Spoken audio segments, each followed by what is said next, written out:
தேவனுக்கு மகிமை உண்டாவதாக. அன்பர்கள் யாவருக்கும் இயேசு நாமத்திலே அன்பு നൽവാഴ്ത്തുക്കൾ. സ്വർഗസ്നായ വിശുദ്ധ ദൈവത്തിന് സ്തുതി ഉണ്ടാകട്ടെ. നിങ്ങളെല്ലാവർക്കും യേശു നാമത്തിൽ സ്നേഹപൂർവ്വം വന്ദനം അറിയിച്ചു കൊള്ളുന്നു. இந்த நாளிலே இயேசுவுக்கு தொழுகையா என்ற தலைப்பிலே பைபிளில் இருக்கின்ற சில சிக்கலான விஷயங்களின் அடிப்படையிலே நாம் ചിന്തിக்கிறோம்.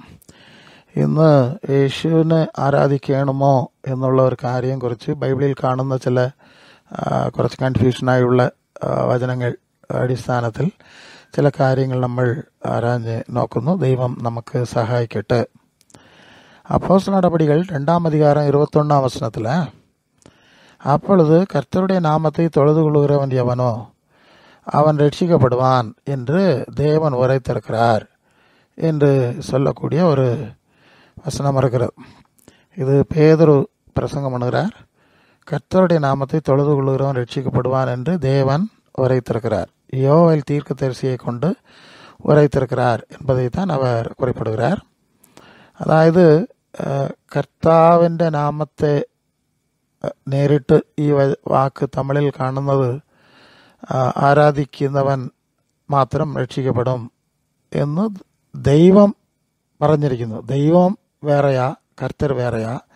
അപ്പോൾ ദൈവം എന്നെ നിങ്ങൾ ആരാധിക്കരുത്, കർത്താവ് എന്ന് പറയുള്ള വേറെ ആരെയോ ആരാധിക്കുവാൻ പറഞ്ഞതുപോലെ, അങ്ങനെ ആരാധിച്ചാലേ രക്ഷ പ്രാപിക്കുവാൻ കഴിയും എന്നുള്ളതുപോലെയാണ് ഈ തമിഴിൽ കാണുന്ന പഴയ വചനം കാണുന്നത്. ഇതിൻ്റെ അതിലെ അപ്പോസ്തല പ്രവൃത്തി 2:21 മലയാളത്തിൽ, എന്നാൽ കർത്താവിൻ്റെ നാമം വിളിച്ചപേക്ഷിക്കുന്നവൻ ഏവനും രക്ഷിക്കപ്പെടുമെന്ന് ദൈവം അരുളി ചെയ്യുന്നു എന്ന്. ഇവിടെ വിളിച്ചപേക്ഷിക്കുന്നവൻ എന്നുള്ള വാക്ക് മലയാളത്തിൽ, തമിഴിൽ അവിടെ തൊഴുത് കൊള്ളുகிறവൻ എன்ற വാക്ക് കാണും. ഇപ്പോൾ ആദ്യമായിട്ട് അപ്പോൾ ഇങ്ങനെ ഇവിടെ കർത്താവ് എന്ന് പറയുന്നത് യേശുവിനെ കുറിച്ച വാക്കാണ്. കുറിയോസ് എന്നാണ് ഗ്രീക്കിൽ കാണുന്നത്. അപ്പോൾ കർത്താവിൻ്റെ നാമം, കർത്താവ് എന്ന് പറഞ്ഞാൽ യേശു, അതായത് യജമാൻ, നേതാവ്, തലവൻ, ആണ്ടവൻ എന്ന് പറയുന്നത്. അപ്പോൾ ഇത് യേശുവാണ്. അതുകൊണ്ട് കർത്താവിൻ്റെ നാമം എന്ന് പറയുന്നത് യേശുവാണ്.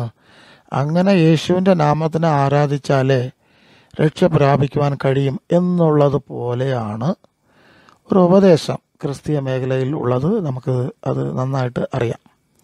ഇത് ശരിയാണോ എന്നാണ് നമ്മൾ കുറച്ച് ചിന്തിച്ച് നോക്കുന്നത്. ആദ്യമായിട്ട് നമ്മൾ മനസ്സിലാക്കേണ്ട കാര്യം കുറച്ച് ശ്രദ്ധയോടെ നമ്മൾ ചെല്ലേണ്ടതാണ്. பிதாவாகிய தேவன் தன்னை மட்டும்தான் தொழுகை செய்ய வேண்டும் என்று தான் பைபிள் முழுசும் சொல்லியிருக்கார். இது ரொம்ப முக்கியமான ஒரு காரியம். நம்ம பல ரீதியிலே சிந்திச்சிருக்கிறோம். ഇപ്പോൾ പിതാവായ ദൈവം തന്നെ മാത്രമാണ് ആരാധിക്കണം, നമസ്കരിക്കണം എന്നാണ് ബൈബിളിൽ പറഞ്ഞിരിക്കുന്നത് എന്നുള്ളത് നാം പല രീതിയിൽ ബൈബിളിൽ നിന്ന് ചിന്തിച്ചതാണ്. യെശയ്യാ പ്രവാചകൻ 42-8 വചനത്തിൽ, நான் கர்த்தர், இது என் நாமம் வேறொருவனுக்கும் என் துதியை விக்கிரகங்களுக்கும் கொடையன். கர்த்தர் என்கிறது என் நாமம். இங்கே இந்த கர்த்தர்ங்கிற நாமம் என்று இங்கே தமிழில் அதான் அந்த மொழிபெயர்ப்பில் உள்ள பிரச்சனை. என் மகிமையை வேறொருக்கும் கிடையாது. இது இப்போ யெஷயா தீர்க்கதரிசி பழைய ஏற்பாட்டில் இயேசுநாதர் பிறகு முன்னே 500 வருஷத்துக்கு முன்னால் வாழ்ந்தவரில் அவர் சொல்லுவார், எனக்கு கர்த்தர்னு ஒரு நாமம் இருக்குது, அந்த மகிமையை வேற ஒருத்தனுக்கு கொடுக்க மாட்டேன், அந்த கர்த்தருங்கிற நாமம் எனக்கு மட்டும்தான். இல்லையா? பழைய ஏற்பாட்டின் காலத்தில் யூதர்கள் வழிபட்ட தேவன் அந்த நாமம், இது எனக்கு மட்டும்தான், இந்த நாமம், இந்த மகிமையை வேற ஒருத்தரும் கொடுக்க மாட்டேன், விக்கிரகங்களுக்கும் கொடுக்க மாட்டேன். சரிதானே? அப்படின்னா இந்த கர்த்தாவ நாமம்னு சொல்கிறது யெகோவா தேவன் அல்லது யூதர்கள் வழிபட்ட தேவனை குறிக்கிற வார்த்தை. அது மலையாளத்தில் ഞാൻ യഹോവ, അത് തന്നെ എൻ്റെ നാമം, ഞാൻ എൻ്റെ മഹത്വം, മറ്റൊരുത്തനും എൻ്റെ സ്തുതി വിഗ്രഹങ്ങൾക്കും വിട്ട് കൊടുക്കയില്ല എന്നാണ്. അപ്പോൾ ഇവിടെ മലയാളത്തിൽ യഹോവ എന്നാണ് ആ വാക്ക്, യേശു അല്ല. ശ്രദ്ധിച്ച് നോക്കണം. എൻ്റെ നാമം യഹോവയാണ്, വേറെ നാമമില്ല, വേറെ ആർക്കും എൻ്റെ സ്തുതി കൊടുക്കുന്നില്ല എന്ന് അങ്ങനെ പറയുന്നത്. ഏസായ 44:6 நான் முந்தினவரும் நான் பிந்தினவரும் தானே, என்னை தவிர தேவன் இல்லை என்று இஸ்ரவேலின் ராஜாவாகிய கர்த்தரும் சேனைகளின் கர்த்தரும் ஆகிய அவருடைய மீட்பரும் சொல்லுகிறார். முன்னால் இருந்தவனும் நான் தான், இப்போ இருக்கிறவன் நான் தான், இனி இருக்க போகிறவரும் நான் தான், நேற்று என்று மாறாதவர் நான் தான். நேற்றுக்கு ஒரு நாமம், இன்னைக்கு ஒரு நாமம், நாளைக்கு ஒரு நாமம்லாம் கிடையாது. என்னைக்குமே நான் தான் கர்த்தர், வேறு മാറ്റം கிடையாது அப்படின்னு சொல்கிறார். ഇസ്രായേലിൻ്റെ രാജാവായ യഹോവ എന്നാണ് മലയാളത്തിൽ. അവൻ്റെ വീണ്ടെടുപ്പുകാരനായ സൈന്യങ്ങളുടെ യഹോവ ഇപ്രകാരം അരുളി ചെയ്യുന്നു എന്നാണ്. ഞാൻ ആദ്യനും അന്ത്യനും ആകുന്നു, ഞാനല്ലാതെ ഒരു ദൈവവുമില്ല. ഇവിടെയും ആദ്യനും ഞാനാ, അന്ത്യനും ഞാനാ, ഇടയിലുള്ളവനും ഞാനാ, എപ്പോഴും ഞാനാ, അല്ലേ? നാമം യഹോവ എന്നാണ്. നാമമെന്ന് നിങ്ങളിവിടെ കർത്താവിൻ്റെ നാമം എൻ്റെ ബൈബിൾ യേശുവാണ് എന്ന് ക്രിസ്ത്യാനികൾ പറയുന്നു. പക്ഷേ ഇവിടെ പറയുന്നത് എൻ്റെ നാമം കർത്താവാണ്. ഈ കർത്താവ് വേറെ നാമം എനിക്കില്ല, വേറെ എൻ്റെ സ്തുതി വേറെ നാമത്തിന് ഞാൻ കൊടുക്കുന്നില്ല. വേറെ ഒരുത്തനും, ഒരു മനുഷ്യൻ എന്നുള്ളതുപോലെ അവിടെ വചനം കണ്ടല്ലോ, വേറെ ഒരുത്തനും കൊടുക്കുന്നില്ല, ഞാൻ മാത്രമാണ് എന്ന് വ്യക്തമായിട്ട് പറയുന്നതാണ്. ഏസായ 46:9 முந்தி பூர்வ காலத்தில் நடந்தவளை நினைங்கள், நான் தேவன் வேறொருவன் இல்லை, நானே தேவன் எனக்கு சமானம் இல்லை. பழைய காலத்தில் நினச்சி பாருங்கள், அப்பவும் நான் தான் தேவன், வேற ஒருத்தன் இல்லை, எனக்கு சமமாட்டம் யாரும் இல்லை. அடுத்த வார்த்தை, எனக்கு சமமாயிட்டு ஒன்லி ஒன், ஆமாம், சமமாயும் யாரும் இல்லை. மலையாளத்தில் പണ്ടുള്ള പൂർവ കാര്യങ്ങളെ ഓർത്തുകൊള്ളുവേൻ, ഞാനല്ലാതെ വേറൊരു ദൈവമില്ല, ഞാൻ തന്നെ ദൈവം, എന്നെ പോലെ ഒരുത്തനുമില്ല, എന്നെപ്പോലെ ഒരുത്തനുമില്ല. കണ്ടോ, ഞാൻ മാത്രം. ഒരുത്തൻ എന്ന് പറയുമ്പോൾ പലപ്പോൾ മനുഷ്യൻ എന്ന് പറയുന്നത് പോലെ വേറെ മനുഷ്യനോ വേറെ എന്തുമില്ല, ഞാൻ മാത്രമാണ് എന്നവിടെ പറയുന്നതാണ്. ஓகே, வேறு தெய்வம் இல்லை. இப்படி சொன்னது, இந்த வசனங்கள்லாம் சொன்னது இயேசு சொல்லவில்லை, யெகோவாவாகிய தேவன், அதாவது இஸ்ரவேலர்கள் யெகோவா அவருடைய தேவன் தான் இந்த കാര്യത്തെ இந்த വസനങ്ങൾ சொன்னார். ഈ കാര്യങ്ങളൊക്കെ പറഞ്ഞത് യേശു അല്ല, യഹോവായ ദൈവമാണ്. യഹൂദന്മാരുടെ ദൈവം യഹോവ അല്ലേ, അവനാണ് വിളിച്ചു പറഞ്ഞത്. മലയാളത്തിൽ അങ്ങനെ തന്നെ ആ വാക്ക് തന്നെ അവിടെ കാണാം.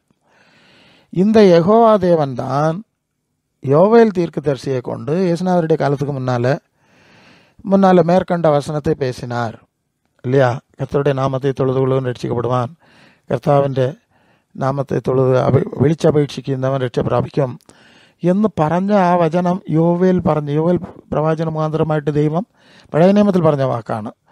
அந்த வசனத்தை தான், அந்த யோவேல் சொன்ன வசனத்தை தான் பேதுரு எடுத்து மீண்டும் பேசுகிறார். அதை நீங்கள் அப்போஸ்தலர் நடவடிக்கைகள் 2:16 தீர்க்கதரிசியாகிய யோவேலினால் உரைக்கப்பட்டது இது நடந்தேறுகிறது என்று சொல்லி அப்படியே வந்து தான் 2:16 அதை ஆரம்பித்து விட்டு கடைசியில் 2:21 அப்பொழுது கர்த்தருடைய நாமத்தை தொழுது கொள்ளுவன் ரட்சிக்கப்படுவான் என்று தேவன் உரைத்திருக்கிறார். எப்போது உரைத்தார்? யோவேலுடைய காலத்தில், யோவேலுடைய காலத்திலே உரைத்தார். மாம்சமான யாவர் மேலே ஆவி ஊத்துவேன், குமாரன் குமாரத்திகளும் தீர்க்கதரிசனம் சொல்வார்கள்லாம் அந்த வசனம் இருக்குல்ல, அந்த பகுதியெல்லாம் வருது. அப்போ சொன்ன அந்த செய்தி அப்படியே அந்த பரிசுத்தாவின் பொழிதல் நடந்த அந்த மேல்வீட்டறை சம்பவம் நடந்தபோது தான் பேதுரு சொல்கிறார், இதெல்லாம் யோவேல்னால் சொல்லதான் நடக்குது, குமாரன் மேல் ஆவி ஊத்துவேன்லாம் சொன்னார்ல, அதுதான் நடக்குது என்று அப்படி சொல்லிவிட்டு வரும்போது தான் தீர்க்கதரிசியாய் யோவேலினால் உரைக்கப்பட்டது நடந்தேறுகிறது என்று தான் அந்த செய்தி ஆரம்பிக்குது. அப்போஸ்தலர் 2:16 இது யோவேல் பிரவாചകൻ മൂവാന്തരം അരുളി ചെയ്തത് അത്രേ എന്നവിടെ മലയാളത്തിൽ കാണുന്നത് അല്ലേ? വചനം മലയാളത്തിൽ അങ്ങനെ, அதுதான் யோவேல் சொன்னது. இதுதான் அந்த 2:21 அப்பொழுது கர்த்தருடைய நாமத்தை தொழுது கொள்ளுகிறவன் அவன் ரட்சிக்கப்படுவான் என்று தேவன் உரைத்திருக்கிறார் என்பது. എന്നാൽ കർത്താവിൻ്റെ നാമം വിളിച്ചപേക്ഷിക്കുന്നവൻ, ഇവിടെ തമിഴിൽ തൊഴുതു കൊള്ളുതൽ എന്ന വാർത്തയും മലയാളത്തിൽ വിളിച്ചപേക്ഷിക്കുന്നവൻ എൻ്റെ വാക്കും പോട്ടിருக்கு രക്ഷിക്കപ്പെടും എന്നുള്ളതാണ് ആ വചനം. സംശയമില്ല, വചനം അതാണ്. അത് വചനം എങ്ങനെ വന്നു, അതിൻ്റെ അർത്ഥം എന്താണെന്ന് നമ്മൾ ചിന്തിക്കാൻ പോകുന്നത്. ഇപ്പോൾ ഈ വചനം അവിടെ யோவேல் 2:32 അവിടെ இந்த வசனம் அங்கே இருக்குது. அப்பொழுது கர்த்தருடைய நாமத்தை தொழுது கொள்ளுகிறவனோ அவன் ரட்சிக்கப்படுவான். அப்படின்னா யோவேல் காலத்தில் கர்த்தருடைய நாமம் യഹോവയാണ്. അത് തമിഴിലും നമുക്കറിയാം, യഹോവയാണ്. ആ യഹോവ നാമത്തിനെ ആരാധിക്കുന്നവൻ രക്ഷ പ്രാപിക്കും എന്നുള്ളതാണ്. എന്നാൽ അത് മലയാളത്തിൽ എങ്ങനെയാണ്? ജോയൽ 2:32, എന്നാൽ യഹോവയുടെ നാമം വിളിച്ചപേക്ഷിക്കുന്നവൻ ഏവനും രക്ഷിക്കപ്പെടും എന്നല്ലേ? ആ വചനത്തെയാണ് പിന്നീട് പത്രോസ് വീണ്ടും എടുത്തു പറയുന്നത്. അങ്ങനെയെങ്കിൽ ആ ഒറിജിനൽ വചനം അവിടെ യോവേൽ പ്രവാചകൻ പറഞ്ഞ, അപ്പോൾ യഹോവയെ നാമം വിളിച്ചപേക്ഷിക്കുന്നവൻ എന്നല്ലോ. ചോദിക്കട്ടെ, യഹോവയുടെ നാമം വിളിച്ചപേക്ഷിക്കുന്നവൻ ഏവനും രക്ഷിക്കപ്പെടുമെന്ന് ജോയൽ പ്രവാചകൻ പറഞ്ഞു. ആ കാര്യത്തിന് പത്രോസും പറഞ്ഞു. അങ്ങനെയെങ്കിൽ യേശുവിൻ്റെ നാമം വിളിച്ചപേക്ഷിക്കുന്നവൻ എന്നല്ല അല്ലേ അർത്ഥം? അവിടെ തമിഴിൽ അവിടെ അപ്പോസ്തല പ്രവൃത്തിയിൽ ആ വാക്ക് അങ്ങനെ തന്നെ ഉണ്ട്. യഹോവയുടെ നാമം എന്നാണ് അവിടെ പറഞ്ഞിരിക്കുന്നത്. അവിടെ യേശു എന്ന നാമമില്ലല്ലോ. അപ്പോൾ അത് ആരാണ് അവിടെ യേശുവിൻ്റെ നാമത്തിൽ കൊണ്ട് ഉള്ള കയറ്റിയത്? പൈശാസാണോ അല്ല മനുഷ്യരോ? ഇതോ ഒരു തന്ത്രം അവിടെ ആയിരിക്കുന്നതല്ലോ. അങ്ങനെ മലയാളികൾ ഞങ്ങളവിടെ വചനമാണ്. അതെ, അപ്പോൾ യഹോവ എന്ന നാമമല്ല പറഞ്ഞിരിക്കുന്നു. അപ്പോൾ യഹോവ എന്ന നാമത്തിൽ വിളിച്ച് അപേക്ഷിക്കുന്നല്ല കാര്യം. എന്തിനാ യേശുവിനെ വിളിച്ചു? എങ്ങനെ വന്നു? വരരുത്. അപ്പോൾ അവിടെ കർത്തருடைய நாம தமிழில் தொழுதுகள் வரும். கர்த்தருடைய நாமம் என்னது? அது யோவேல் சொன்னது காலத்தில் யெகோவா தானே, அப்படி தானே இருந்திருக்கணும். அதை நீங்கள் எப்படி மாற்றினீங்க? இது முதல் பிரச்சனை. அப்போது யோவேலின் காலத்தில் யெகோவா தான் அவருடைய தேவன், அவருடைய தேவனை தான் அனைவரும் தொழுது கொள்ளும் காலம் வர்றதுன்னு யோவேல் மேலும் தேவன் பேசினார். அது இல்லையா? அதான் உண்மை. இதை தான் യേശുവും ഇതേ തന്നെ ഉറപ്പിച്ചു എന്നുള്ളതാണ്. നമ്മൾ யோவான் 4:21-24 நான் சொல்கிறத நம்பு, நீங்கள் இந்த மலையிலும் எருசலேமிலும் இல்லை, எங்கும் பிதாவை தொழுது கொள்ளும் காலம் வருது. இங்கே ஒரு முக்கியமான விஷயம் இருக்குது, அதை நம்ம சிந்திக்கணும். இப்போ அவர் எங்கும் பிதாவை தொழுது கொள்ளும் காலம் வருது. பிதா என்கிற வார்த்தையை சொல்கிறார். நீங்கள் அறியாதை தொழுது கொள்ளுகிறீர்கள் 42, அது ரொம்ப முக்கியமான வசனம். பிதாவை தொழுது கொள்ள வேண்டுங்கிற இன்னொரு வார்த்தை சொன்னாலும் விஷயம் என்னன்னு பார்ப்போம். நீங்கள் அறியாதை தொழுது கொள்ள வருகிறீர்கள், நாங்கள் அறிந்திருக்கிறதை தொழுதுகிறோம். ஏனென்றால் ரட்சிப்பு யூதர்கள் வழியாக வருகிறது. இங்கே கவனிக்க வேண்டிய ஒரு விஷயம், ரட்சிப்பு யூதர்கள் வழியாக வருதுன்னா அப்போது விசுவாசம், தெய்வத்தை குறித்த அடிப்படை, தெய்வ நாமத்தை கொடுத்த விசுவாசம் எல்லாம் யூதர்கள் வழி தானே வரணும். அதை தான் யோவேல் சொல்கிறார் இல்லையா? யெகோவா என்கிற இந்த நாமத்தை தொழுது கொள்கிறோம் ரட்சிக்கப்படுவார்கள். அதுதான் இயேசுன்னு சொல்கிறாரு. ரட்சிப்பு யூதர்கள் வழி வருதுன்னா அப்போ யூதர்களுடைய கடவுள் கொள்கை தானே நாமம் பின்பற்றினாங்கிற ஒரு பிரச்சனை வருது இல்லை? அந்த நாமம் யெகோவா, அதான் உண்மை. அதான் யெகோவா சாட்சி என்ற பிரிவினர் அந்த கருத்து வலியுறுத்துவதனுடைய அடிப்படை இந்த அடிப்படையில் தான் வரும். ஆனால் அப்படி சொல்லியிருந்தால் அந்த நாமம் தான் இங்கே வந்திருக்கணும். நீங்கள் இயேசு நாமம் போட முடியாது, அதுக்கு எந்த வாய்ப்பும் இங்கே கிடையாது, அதுக்கு சம்மந்தம் கிடையாது அப்படின்னு அந்த செய்தியை நாம் பார்க்குறோம். அது மாத்திரம் இல்லை, அவட 4:24 அப்படியே வருது, இந்த வசனம் வந்துகிட்டே இருக்குது. தேவன் ஆவியாக இருக்கிறார், அவரை தொழுது கொள்ளுகிறவர்கள் ஆவியோடு உண்மையோடு அவரை தொழுது கொள்ளணும். இப்போ இந்த வார்த்தை பிரயோகங்கள், யெகோவா ஆகிய தெய்வம் ஆவியாக இருக்கிறார், அவருக்கு ரூபம் கிடையாது, வடிவம் கிடையாது, வைக்கக்கூடாதுங்கிறது பழைய நியமம் இல்லையா? அப்போ இங்கேயும் தேவன் ஆவியாக இருக்கிறான்னா யெகோவாவை தேவனுக்கு மட்டும்தான் அந்த வார்த்தை சரியாக பொருந்தது, இயேசுக்கு பொருந்தாது. ஏன்னா இயேசு ஆவி கிடையாது, இயேசு ரூபம், அது நமக்கு தெரியும். அதர்சனமான தேவனுடைய தற்சரூபம் இல்லையா? அவர் ஆவியாக இருக்கிறார், அவருடைய ரூபமாக இருக்கிறார்.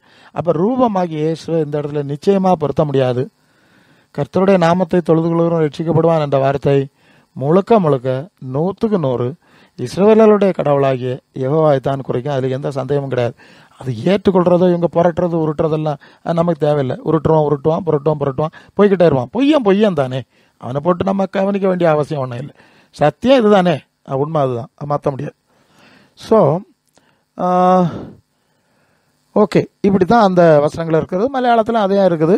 ஆமாம், പിതാവിനെ നമസ്കരിക്കുന്നത് എന്നാണ്, നമസ്കരിക്കണം, പിതാവിനെ നമസ്കരിക്കുവാനാണ് പറയുന്നത്, പുത്രനല്ല.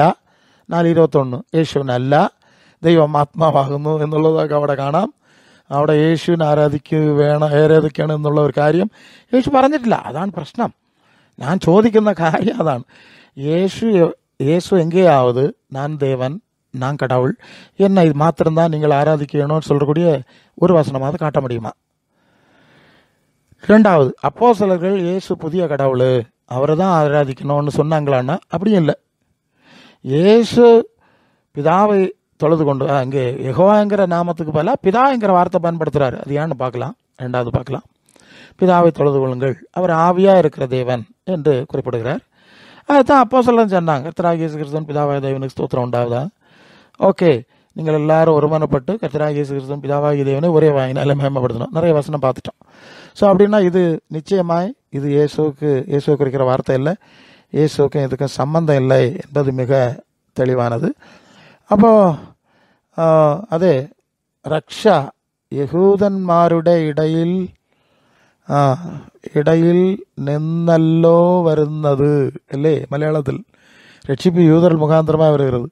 രക്ഷ യഹൂദന്മാരുടെ ഇടയിൽ നിന്നല്ലോ വരുന്നതെന്നാൽ യഹൂദന്മാരുടെ ദൈവം യഹോവയല്ലേ നമ്മൾ ആരാധിക്കുന്നത്, അതല്ലേ അതിൻ്റെ രീതി, അതല്ലേ. അതിലൊന്നും പ്രശ്നമൊന്നുമല്ല. പ്രശ്നം ഇവർക്ക് പൈശാചിൻ്റെ പങ്കുകളാണ് പ്രശ്നം. ഓക്കെ. பிதாவாகிய தேவன் குமாரனாகிய கர்த்தரை தொழுது கொண்ட சொன்னார் என்பது மிகவும் தவறான ஒரு காரியம்.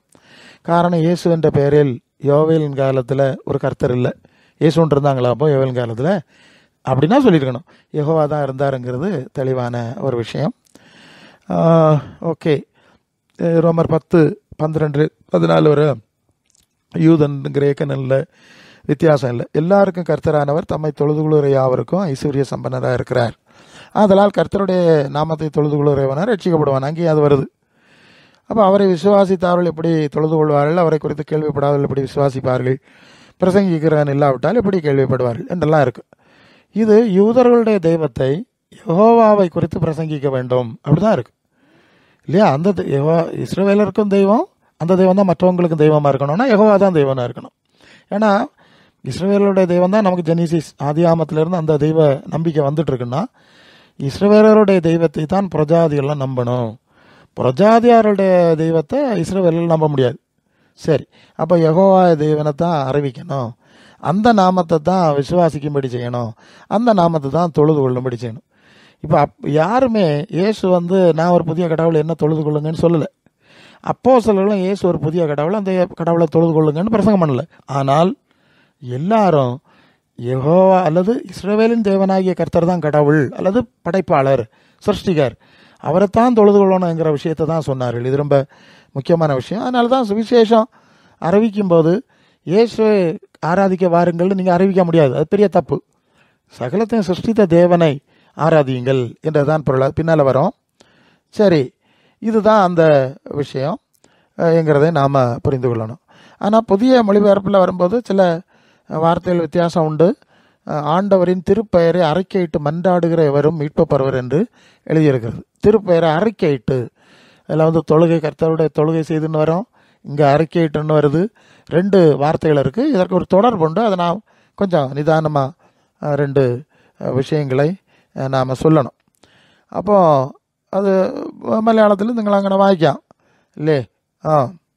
സോ എല്ലാവർക്കും കർത്താവായ ഒരുവൻ തന്നെ എന്നാണ്. അതിനെയാണ് നമ്മൾ മറ്റവർക്ക് പറഞ്ഞു കൊടുക്കേണ്ടതെന്നാണ് അവിടെ പറഞ്ഞിരിക്കുന്നത്. അപ്പോൾ இயேசுவை புதிய கடவுளாக ஆராதிக்கும்படி இயேசுன்னு சொல்லலை, அப்போஸ்தலரும் பிரசங்கிக்கவில்லை. அவங்க என்ன பிரசங்கிச்சாங்கன்னா, சிருஷ்டிகராகிய கடவுள், அதாவது யூதர்களுடைய தேவன் யெகோவா தான் சிருஷ்டிகர் എന്നതാണ് അതിൻ്റെ பின்னணி. அதில் தான் அப்போஸ்தலரும் அறிவிக்க செஞ்சாங்க. நீங்கள் மத்தேயு 11:25 இயேசு சொன்னார், பிதாவே, வானத்துக்கும் பூமிக்கும் ஆண்டவரே, இவளை ஞானிகளுக்கும் கல்விமான்களுக்கும் மறைத்து பாலகருக்கு வெளிப்படுத்தினபடினால் உம்மை ஸ்தோத்திரிக்கிறேன். வானத்தையும் பூமியையும் படைத்தவர், அதான் அதுக்கு விஷயம். வானத்துக்கும் பூமியும் ஆண்டவராகிய கடவுளே உமக்கு ஸ்தோத்திரம். இதுதான் இயேசுனுடைய மாதிரி. வானத்தையும் பூமியும் படைத்த படைப்பாளரை வணங்க வேண்டும், படைப்புகளை வணங்கக்கூடாது என்பதுதான் இயேசுக நிலைப்பாடு. ஆமாம், அதான் உண்மை. ആ സമയത്ത് തന്നെ യേശു പറഞ്ഞത്, പിതാവേ, സ്വർഗത്തിനും ഭൂമിക്കും കർത്താവായുള്ളവേ, നീ ഇത് ജ്ഞാനികൾക്കും വേകൾക്കും മറച്ച് ഞങ്ങൾക്ക് വെളിപ്പെടുത്തി എന്ന് പറഞ്ഞ് വാഴ്ത്തുന്നു എന്ന് അവസാനിക്കുന്ന അവിടെ കണ്ടോ. വാനത്തിലോ അത് സ്വർഗത്തിനും ഭൂമിക്കും കർത്താവായുള്ളവേ എന്നാണ്. അപ്പോൾ വാനത്തെയും ഭൂമിയെ സൃഷ്ടിച്ച ദൈവം എന്നുള്ളതാണ്. അപ്പോസ്തലർ 4:24 വാസിക്കുമ്പോൾ ஆதி திருச்சபையார் அவர்கள் அதை கேட்டு ஒருமனப்பட்டு தேவனை நோக்கி சத்தமிட்டு, கர்த்தாவே, நீர் வானத்தையும் பூமியும் சமுத்திரத்தையும் அவைகளில் உள்ள யாவற்றையும் உண்டாக்கின தேவனாக இருக்கிறீர். அப்போ ஆதி திருச்சபை விசுவாசிகள் வானத்தையும் பூமியும் படைத்த கடவுள் என்று தான் தொழுது கொண்டாரே தவிர இயேசுவை தொழுது கொள்ளவில்லை. நம்ம தெளிவாக பார்க்குறோம், அப்படி ஒரு விஷயம் அங்கே கிடையாது. வானத்தையும் பூமியை உண்டு பண்ண தெய்வமே என்று சொன்னார்கள்ங்கிறது தெளிவு. மலையாளத்தில் அதுதான். அது கேட்டுட்டு அவர் ஒரு മനപ്പെട്ട് ദൈവത്തോട് നിലവിളിച്ചു. ആരോട് നിലവിളിച്ചു? ദൈവത്തോടാണ്, യേശുവിടത്തിലല്ല പറഞ്ഞത്. ആകാശവും ഭൂമിയും സമുദ്രവും അവയിലുള്ള സകലവും ഉണ്ടാക്കിയ നാമത്തെ എന്നാണ് അവിടെ ചെല്ലുന്നത്. മനസ്സിലാകുന്നല്ലോ. അപ്പോൾ സകലത്തെയും സൃഷ്ടിച്ച ദൈവത്തെയാണ് ആരാധിക്കണം എന്നുള്ളതാണ് അതിൻ്റെ അർത്ഥം. അത് ഇസ്രായേലിൻ്റെ ദൈവമാണ്, യഹോവയാണ്. ആ യേശു പിതാവ് എന്ന് വിളിക്കുന്ന അത് എന്താണെന്ന് പിന്നീട് കാണാം. ഓക്കെ. എന്നാൽ സകലത്തെയും സൃഷ്ടിച്ച ദൈവം യേശു അല്ല. യേശു എന്ന് പറഞ്ഞിട്ടില്ല അവിടെ. അങ്ങനെ ഒരു കാര്യമില്ല, വ്യക്തമായിട്ടില്ല. ഓക്കെ.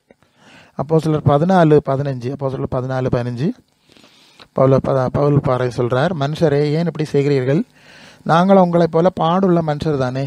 நீங்கள் இந்த வீணான தேவர்களை விட்டு வானத்தையும் பூமியையும் சமுத்திரத்தையும் அவைகளுள்ள யாவற்றையும் உண்டாக்கின ஜீவனுள்ள தேவனிடத்திற்கு திரும்ப வேண்டும் என்று உங்களுக்கு பிரசங்கிக்கிறோம். அப்போ என்ன பிரசங்கிச்சிருக்காங்க?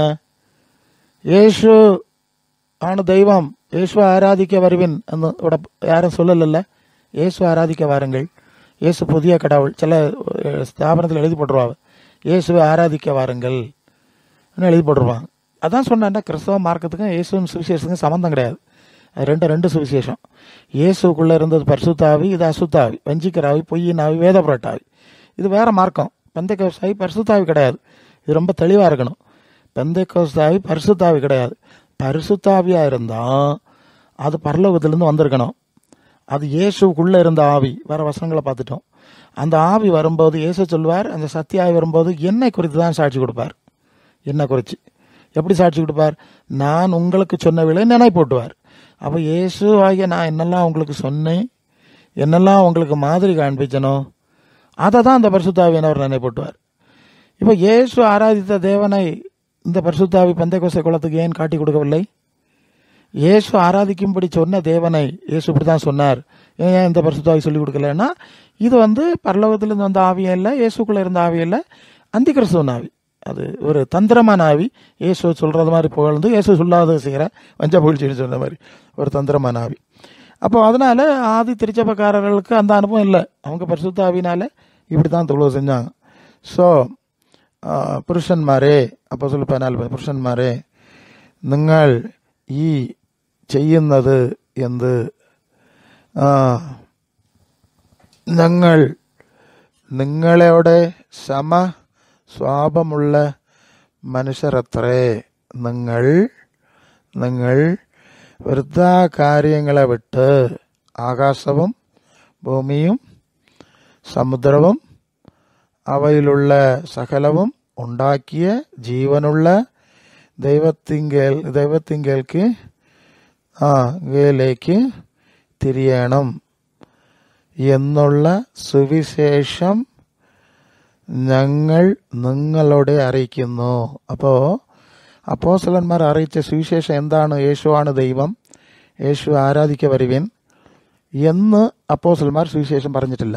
അവർ പറഞ്ഞ സുവിശേഷം ഈ ആകാശവും സമുദ്രവും സകലവും അല്ലേ, ആകാശവും ഭൂമിയും സമുദ്രവും അവയിലുള്ള സകലവും ഉണ്ടാക്കിയ ജീവനുള്ള ദൈവത്തിലേക്ക് തിരിയണം എന്നുള്ള സുവിശേഷമാണ് ഞങ്ങൾ നിങ്ങൾക്ക് അറിയിക്കുന്നു. ഈ സുവിശേഷം നിങ്ങൾ അറിയിക്കുന്നു.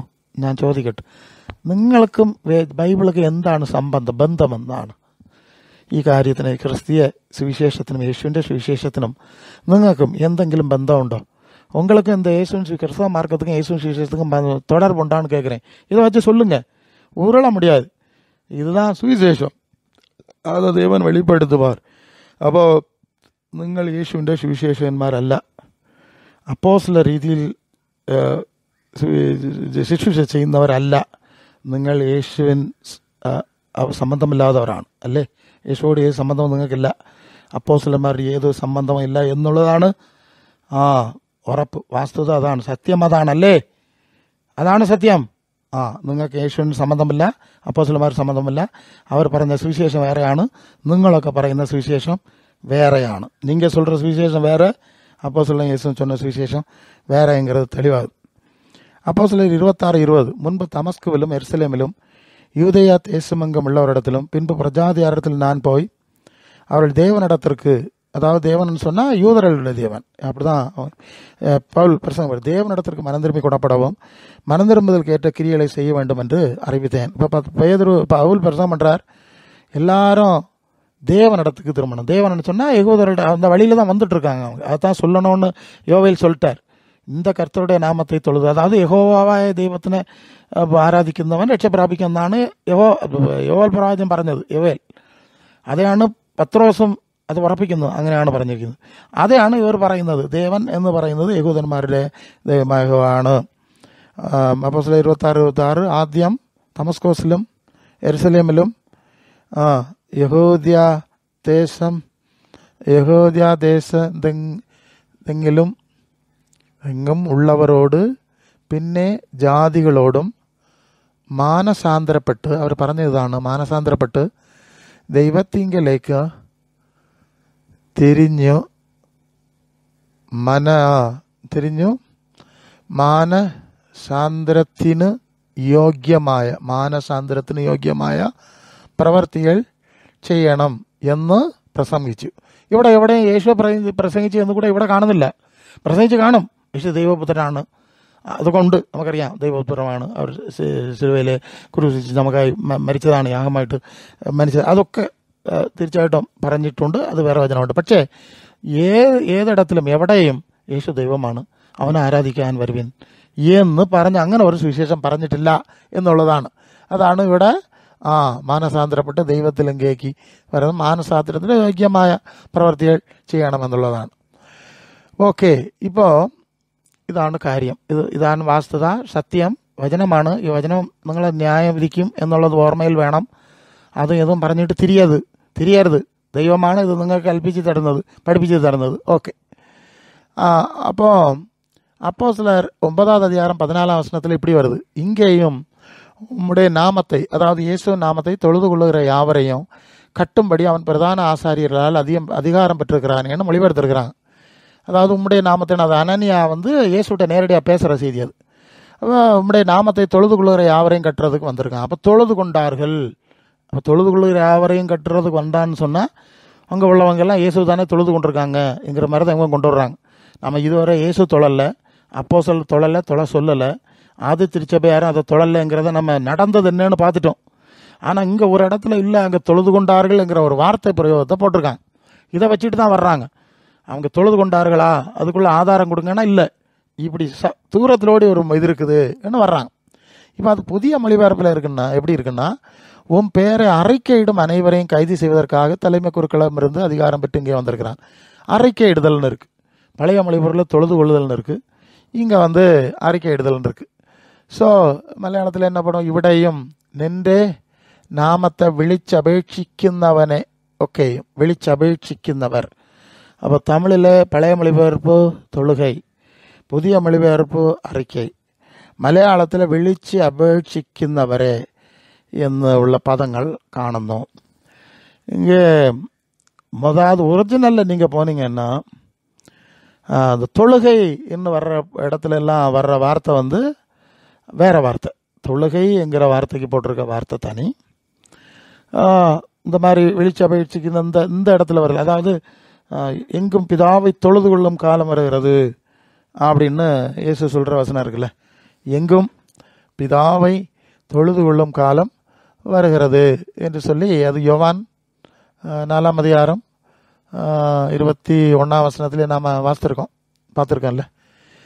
மாத்திரமல்ல, எங்கும் பிதாவை தொழுது கொள்ளும் காலம் வருகிறது என்கிற காரியத்தை நாம் அங்கே பார்க்குறோம். இது திஸ் வர்ஷிப், அது ப்ரோஸ்கினியோ, அது வர்ஷிப் என்ற வார்த்தைக்கு, வர்ஷிப்னா தொழுகை, ஆராதனை, தேவனை தொழுது கொள்ளுதல் என்ற வார்த்தைக்கு போட்டிருக்கிற கிரேக்க பதம் ப்ரோஸ்கினியோ. ப்ரோஸ் குனியோ, ப்ரோஸ் குனியோ இருக்கும், அந்த வார்த்தை போட்டிருக்கு. அதே நேரம் இங்கே அப்போஸ்தலர் 9:14 இல்லையா? அப்போஸ்தலர் 9:14 நாம் வரும்போது அதுக்கு என்ன வார்த்தை போட்டிருக்குங்கிறத நம்ம பார்க்கணும். அப்போஸ்தலர் 9:14, அதாவது சீப்பர் பைண்ட் ஆல் கால், அதாவது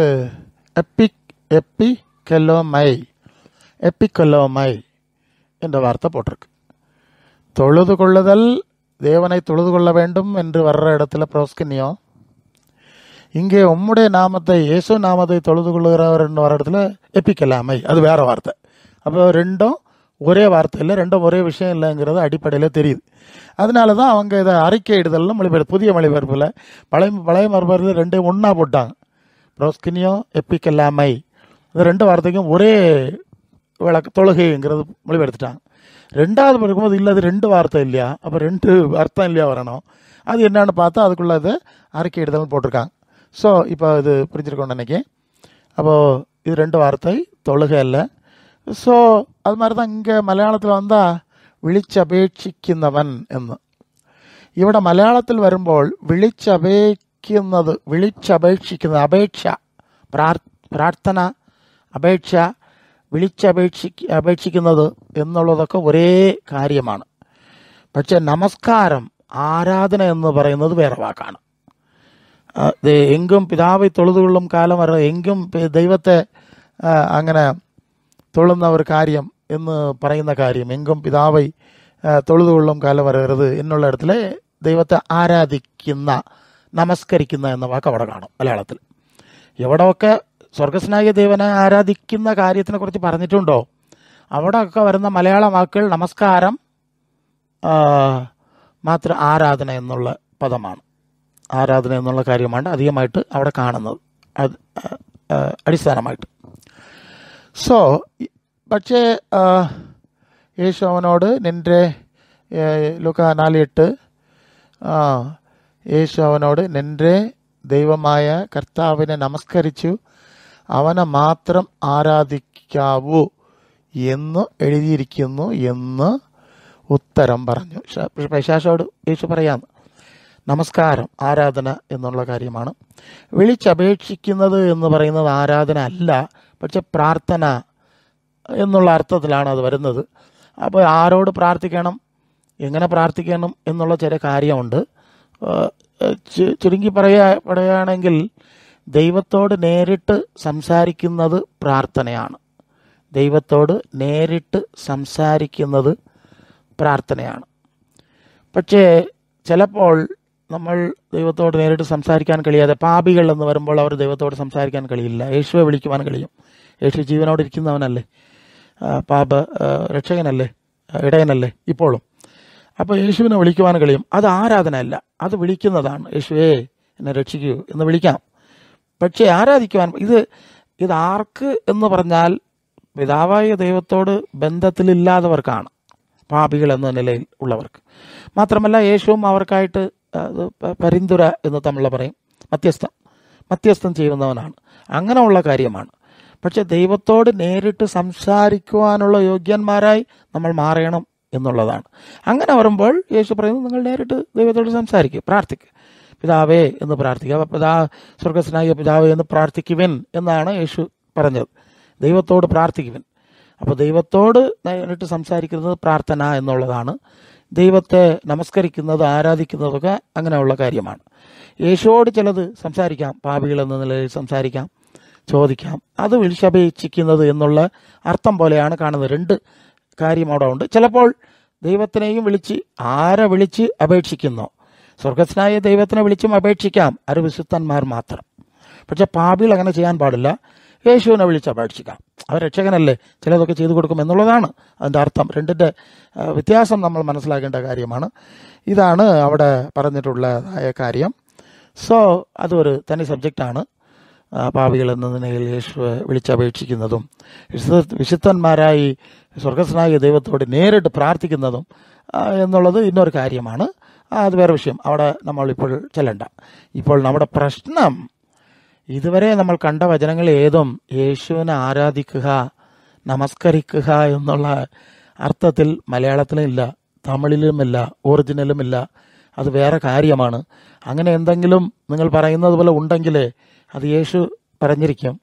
ആദ്യ വിശ്വാസികൾ അങ്ങനെ ചെയ്തിരിക്കുമല്ലോ, അവർ ചെയ്തിട്ടില്ലല്ലോ, അതല്ലോ കാര്യം.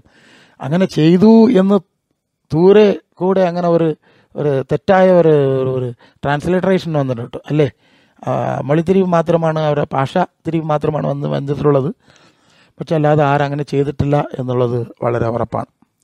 அப்போ இயேசுவை தேவகுமாரனாக விசுவாசித்து அவரது போதனைகளில் நடந்து பிதாவினிடத்தில் ஜெபிக்க வேண்டும் என்பதுதான் என்னுடைய நாமத்தில் ஜெபிக்க வேண்டும்ங்கிறது பொருள். என்னுடைய நாமத்தில் கேளுங்கள், என்னுடைய இயேசுவின் நாமத்தில்னு ஒன்று சொல்கிறேன்ல, அதுக்கு பொருள் நான் இயேசுவை நம்முடைய குமாரனாய் விசுவாசிக்கிறேன், அவருடைய உபதேசங்களை ஏற்றுக்கொள்கிறேன், அவருடைய சீஷத்துவத்திற்கு ஏற்றுக்கொள்கிறேன்.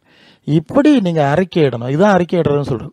இயேசுவை அறிக்கையிட்டு நீங்கள் பிதாவை தொழுது கொள்ளலாம், பிதாவை நோக்கி ஜபிக்கலாம். அப்போ இந்த இயேசுவின் நாமத்தை அறிக்கையிடுறது இப்படிப்பட்ட ஒரு விஷயம்.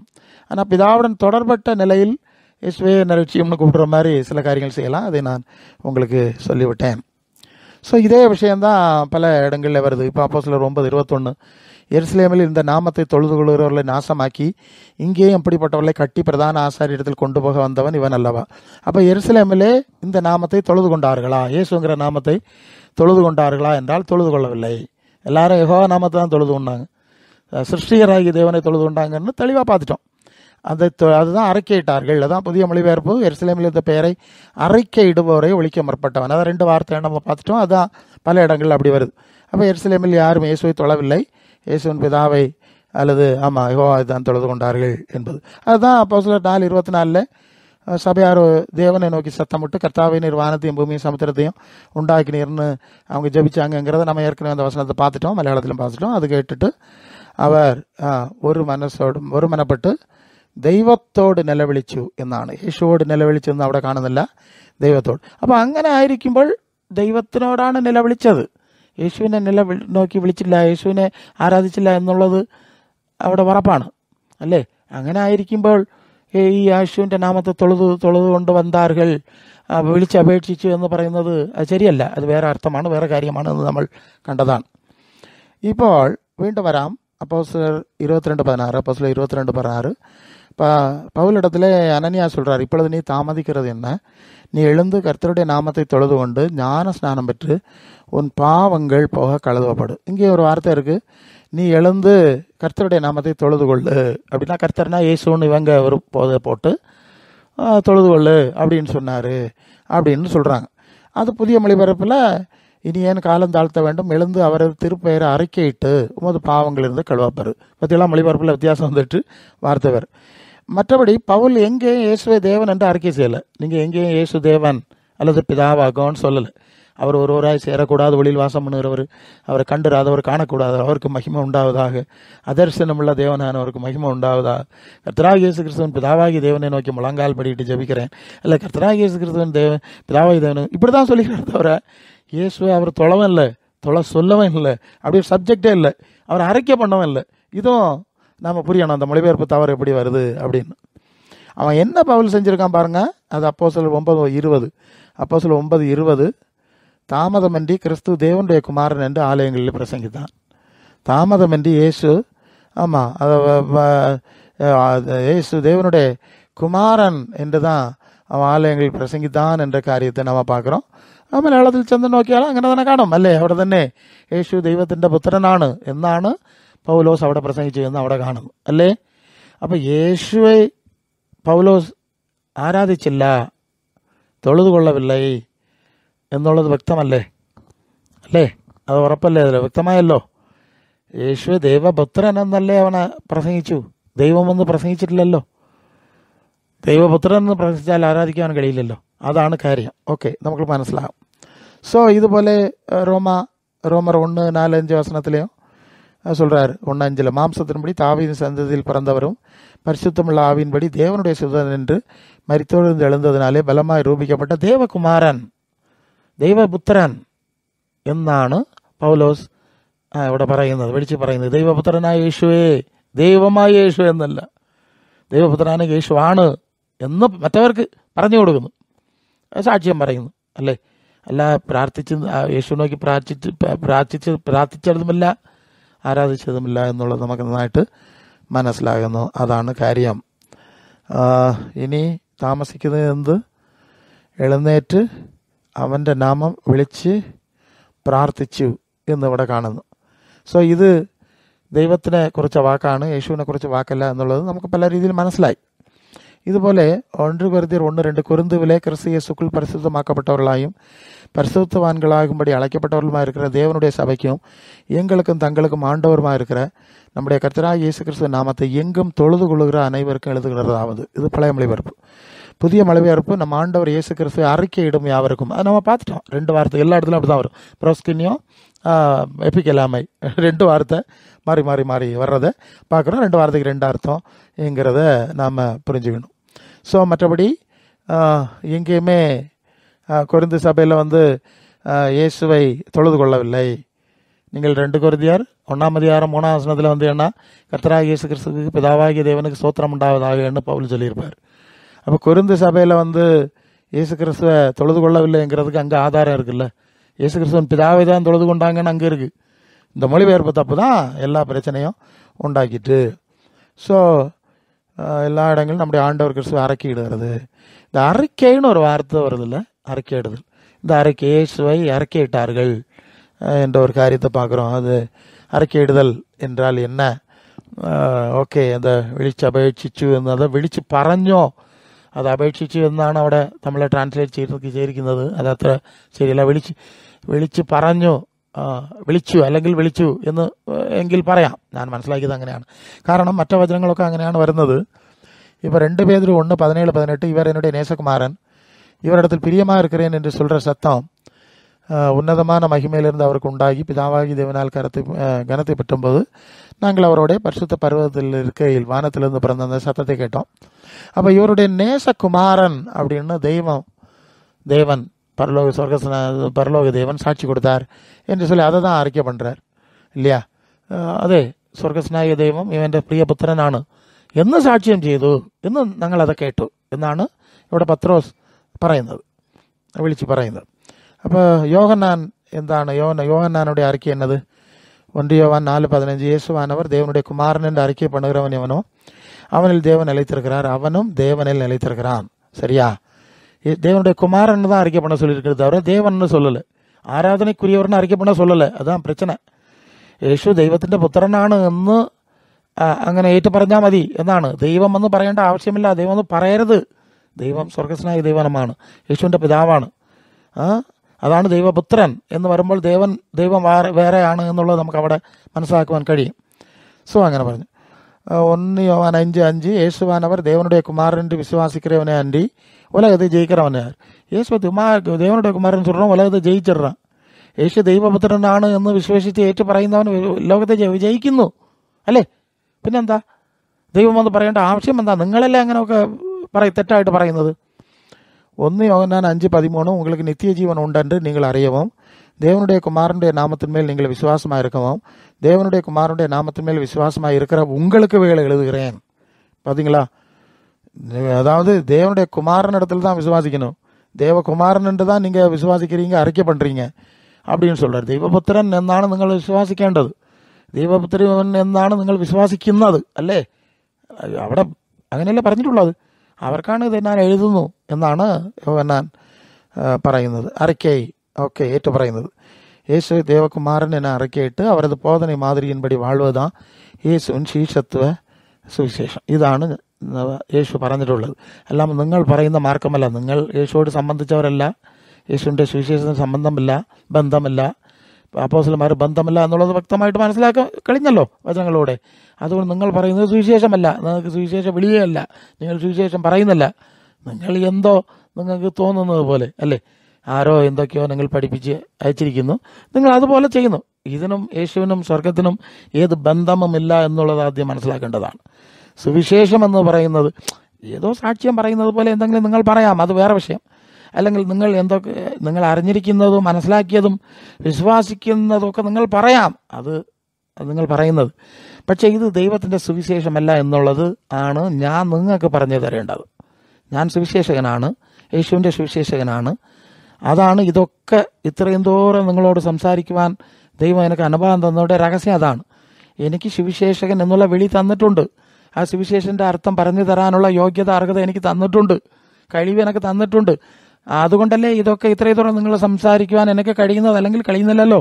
ഓക്കെ, അപ്പം നിങ്ങൾ ഇന്ന് അതാണ് ഞാൻ സുവിശേഷകനാകിയ ഞാൻ നിങ്ങൾക്ക് യേശുവിൻ്റെ സുവിശേഷം പറഞ്ഞ് നിങ്ങളെ യേശുവിനെ ശിഷ്യന്മാരാക്കുവാനുള്ള ജോലി എനിക്ക് ഇതവൻ തന്നു എന്നുള്ളതാണ്. മനസ്സിലാകുന്നോ?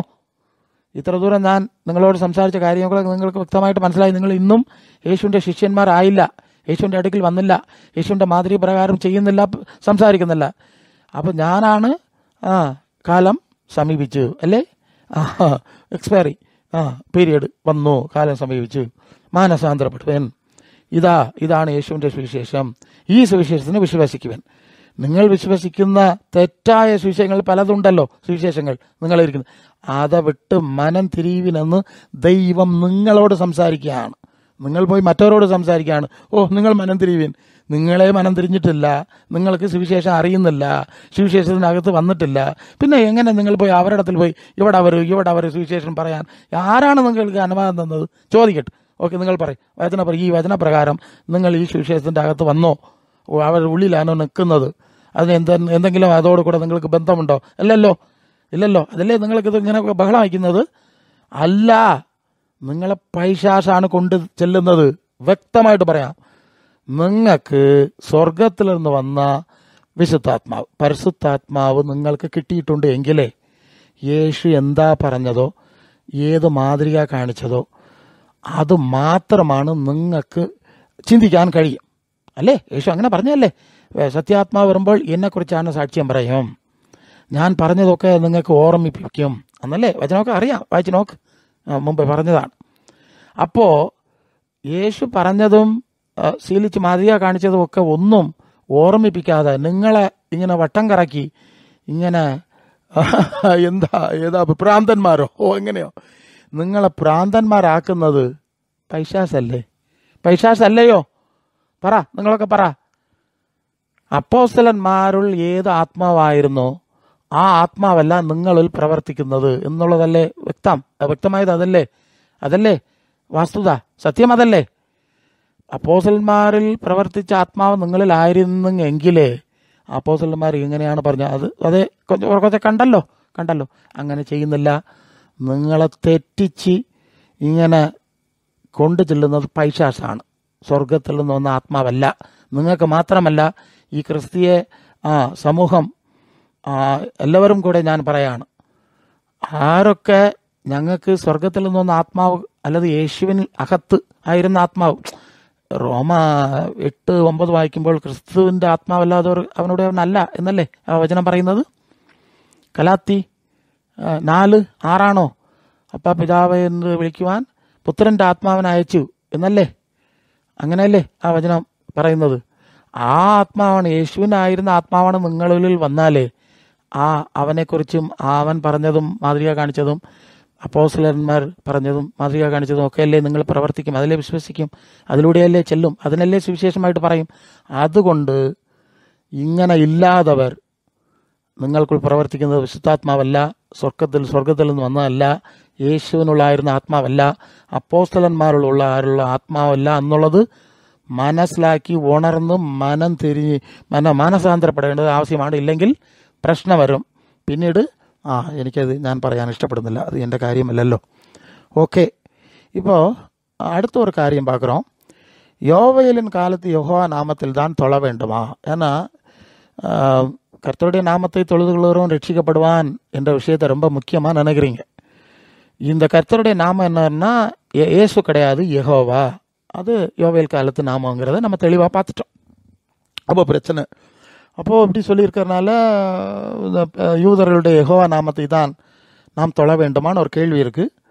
யெகோவா சாட்சி என்று சொல்லி ஒரு பிரிவார் இருக்கிறாங்க, அவங்க தான் சொல்கிறாங்க, இப்படி தானே சொல்லியிருக்கு, இப்படி தானே வந்திருக்கு, அப்போ யெகோவா தானே நம்ம தொழுது கொள்ளணும் என்று சொல்லி அதையும் அநேகர் நம்புகிறாங்க. ஆனால் அந்த பகுதியில் ஒரு வழக்கம் அவங்க சொல்லிட்டு இருந்த அடிப்படையில் போயிட்டுருக்குறாங்க. அது ஒரு பக்கம் இருக்கட்டும். ஆனால் நாம் அதை கொஞ்சம் சிந்திப்போம். இப்போ என்ன நடந்ததுன்னா, முதலாவது நாம் இயேசுவின் 2 சுவிசேஷத்தின்படி நான் இயேசுவின் சீஷத்துவம் பேசணும். அப்போ இயேசுவின் சுவிசேஷம் பேசினா இயேசு என்ன சொன்னாரோ என்ன செஞ்சாரோ அதை பேசணும். இது முதல் அடிப்படை. இதுக்கு வெளியே ஒரு சுவிசேஷம் கிடையாது. அதெல்லாம் சாத்தான், பிசாசு, அந்திகிறிஸ்து, வஞ்சிகராவி இல்லையா, அவன் இதெல்லாத்தையும் கெடுத்து அவன் வேத புரட்டன்னு சொல்லியிருக்குல்ல. அது யோவான் 8:44. அவன் பொய்யனும் பொய்க்கு பிதாவும், அவன் சத்தியத்தில் நிற்க மாட்டான், அவன் சொந்தத்தில் எடுத்து பேசுவான், பொய் பேசுவான். ஏசுநாதர்கிட்டே இங்கேருந்து தாளக்குதியம்னு சொன்னான். தாளக்குதியம்னு எழுதலை, வழிகளில் காக்கும்படி ஏந்தி கொண்டு போகிறேன்னு எழுதியிருக்கு. பைபிள் வசனத்தை எழுதியிருக்கிறதேன்னு சொல்கிறான். இது மாதிரி தான் இந்த சாத்தாங்கூட்டம் எல்லாம் என்ன சொல்லுவேன்னா, பைபிள் நானும் பிதா ஒன்று தான், தொழுகை செய்ய எழுதியிருக்கு. இப்படி எல்லாம் புரட்டுறது யாருன்னா அந்த வேத புரட்டு ஆவி பிடிச்சவங்க. சரிதானா? பிசாசு பொய்யன், சொந்தமாக பேசுகிறவன், வேதத்தை புரட்டுறவன், ஏசுநாதர்கிட்ட புரட்டுறவன். இங்கிருந்து தாளக்குதியும் ஏண்டு கொண்டு போகிறேன்னு எழுதியிருக்கு. அப்படி எழுதலை, வழிகளில் காக்கும்படின்னு தான் எழுதியிருக்கு. நமக்கு தெரியாமல் வந்தால் பாதுகாப்பார். அந்த வேத புரட்ட பிசாசு தான் இந்த ஆவி கூட்டத்தார் அலக்களிக்கிறதுனால தான் அப்படி எழுதியிருக்கிறது, இப்படி எழுதியிருக்கிறதுன்னு சம்பந்தம் இல்லாமல் புரட்டுறாங்க. இவ்வளவு நேரம் பார்த்துட்டோம். நீங்கள் என்ன தான் சொன்னாலும் அது இயேசுவின் அப்போஸ்தலருடைய மாதிரிக்குள்ளே இருந்துட்டா நம்ம எடுத்துக்கலாம். அந்த வட்டத்துக்குள்ளே இந்த சாத்தாங்கூட்டம் வராது. அதான் பிரச்சனை. நீங்கள் நல்லா பாருங்கள், ஆனால் எத்தனை வருஷம் பார்த்துருக்கேன். இந்த சாத்தாங்கூட்டம் அந்த வட்டத்தில் வராது. அதில் வந்தோடனே அலறி அடித்து ஓடும். அது வரைக்கும் அது நான் தான் எல்லான்னு காட்டிகிட்டு இருக்கோம். நாம் அந்த வசனங்கள் எல்லாம் எனக்கு ஆவியான ஒரு தொந்தரவு போட்டுட்டோன்னா பேய் ஓடுவான், அலறுவான். ஐயோ அப்போ போறண்டே, என்னை கண்டுபிடிச்சிட்டாண்டே அப்படின்ட்டு ஓடுவான். அது வரைக்கும் சும்மா இருப்பான். அவன் அலறதை பார்க்கணும். மற்றவங்களை கண்டு ஒன்றும் இல்லையா, அவங்களுக்கு தெரியாதுல்ல, ஏமாத்திடுவான். என்னை கண்டோன்னு அலறது நான் பிரத்யேகமாக பார்த்துருக்கேன். ஏன்னா அந்த வசனம் எல்லாம் எங்களும் இருக்குது. அதை எடுத்து போடும்போது உடனே ஆடுறது. இது ஒரு சாத்தாங்கூட்டம். இது சாத்தாங்கூட்டம், வேத புரட்டு கூட்டம். இது ஒன்றும் சம்மந்தம் இல்லாத போட்டு குழப்பிக்கிட்டே இருப்பான். அப்போ യേശുനാഥർ இப்படி சொல்லலையே, உனக்கு യേശുവിൻ മേലെ അൻപ് ഇരുന്നാ, നിങ്ങൾക്ക് യേശുവിൻ പേരിൽ സ്നേഹം ഉണ്ടെങ്കിൽ എന്താ ചെയ്യേണ്ടത്? യേശു പറഞ്ഞത് എന്താ? 4:23 നോ അത് യോഹന്നാൻ 14:15-14:23 എന്നിൽ സ്നേഹമുണ്ടെങ്കിൽ എൻ്റെ വചനം പ്രമാണിക്കും. എന്താ പ്രമാണിക്കുന്നില്ല? യേശു പറഞ്ഞതുപോലെ എന്താണ് പ്രമാണിക്കുന്നില്ല? യേശു പിതാവിനെ നമസ്കരിക്കാൻ ആണ് പറഞ്ഞത്. 4:21-24 പറഞ്ഞല്ലോ. എന്താ ചെയ്യുന്നില്ല? പൈശാചോട് ഒരുവരെ മാത്രമാണ് നമസ്കരിക്കണമെന്ന് പറഞ്ഞു. നിങ്ങൾ 3 അല്ലേ, 3 ആക്കി. ദൈവം ആത്മാവാകുന്നു, അവനെ ആത്മാവിൽ ആരാധിക്കുന്നതെന്ന് പറഞ്ഞാൽ ഇല്ലല്ല, ആത്മാവല്ല, രൂപമാകിയ യേശുവാണ് ദൈവം, അവനെ നമസ്കരിക്കണമെന്ന് നിങ്ങൾ പറയുന്നു അല്ലേ? പറയുന്നല്ലേ? പിതാവിനെ നമസ്കരിക്കുന്നതെന്ന് പറഞ്ഞാൽ പിതാവിനെ നമസ്കരിക്കില്ല, ഞങ്ങൾ യേശുവാനും പുത്രനെ നമസ്കരിക്കും, അല്ലെങ്കിൽ യേശുവാണ് പിതാവ്. ഇത് പൈശാചല്ലേ, വേദപുരട്ട പൈശാചല്ലേ. അപ്പം നിങ്ങൾ പ്രവർത്തിക്കുന്നത് പൈശാചാണ്. അതാണ് കാര്യം. നിങ്ങൾ മനസ്സിലാക്ക്. അന്യഭാഷ പറയുന്നതെല്ലാം വിശുദ്ധാത്മാവല്ല. ഞാൻ ഒരിടത്തിൽ അങ്ങനെ പ്രസംഗിച്ചു. ആദ്യം അവിടെ ഒരു സ്ത്രീ അന്യഭാഷയിൽ തുള്ളി കുതിച്ചു കുറച്ചു നേരം ആരാധന സമയത്ത്. ഞാൻ പിന്നീട് ഞാനൊരു വചനം, അത് മത്തായി 6:33 ആദ്യം ദൈവരാജ്യവും അവൻ്റെ നിയമങ്ങളെ അന്വേഷിക്കുവിനെന്ന്. അപ്പോൾ 2 രാജ്യം അവിടെ ഉണ്ട്. ഒന്ന് സ്വർഗസ്നായ ദൈവത്തിൻ്റെ രാജ്യം, മറ്റൊന്ന് ഈ ലോകത്തെ ഭരിക്കുന്ന ലോക ദൈവമായ ലോക പ്രഭു ആയ പൈശാചിൻ്റെ രാജ്യം. ഇങ്ങനെ സംസാരിച്ചപ്പോൾ അവിടെ അന്യഭാഷ പേശി തുള്ളി കുതിച്ചല്ലേ, ആ സ്ത്രീ 2 കയ്യെ അങ്ങനെ ഇങ്ങടെ മുറക്കി തിരുക്കി, ഡായ് ഞാൻ ആരെന്ന് നിനക്ക് അറിയാമാടോ എന്ന് അവിടെ നിന്ന് ശബ്ദിച്ചു. ഞാൻ പ്രസംഗിച്ചുകൊണ്ട് നിൽക്കുകയാണ് അവിടെ 2 കയ്യെ മറക്കി, ഞാൻ ആരെന്നറിയാം. അപ്പം ഞാൻ പറഞ്ഞു, നീ ആരെന്നറിയാൻ എനിക്ക് ഇഷ്ടമല്ല, ഓടിപ്പോ പൈശാച് എന്ന് പറഞ്ഞു. പിന്നീട് അത് തറയിൽ വീണു, സർപ്പം പോലെ നെളിഞ്ഞു, കുറച്ചു നേരം നെളിഞ്ഞു, പിന്നീട് വാമിറ്റ് ചെയ്ത് പോയി. ഞാൻ ഈ ശുശ്രൂഷയിൽ എൻ്റെ ജോലി സുവിശേഷകനാണ്. ദൈവം നിനക്ക് കൽപ്പിച്ചതും കൽപ്പിക്കുന്നതും ഒക്കെ ഏതിടത്തിലും സംസാരിക്കേണ്ടതാണ്.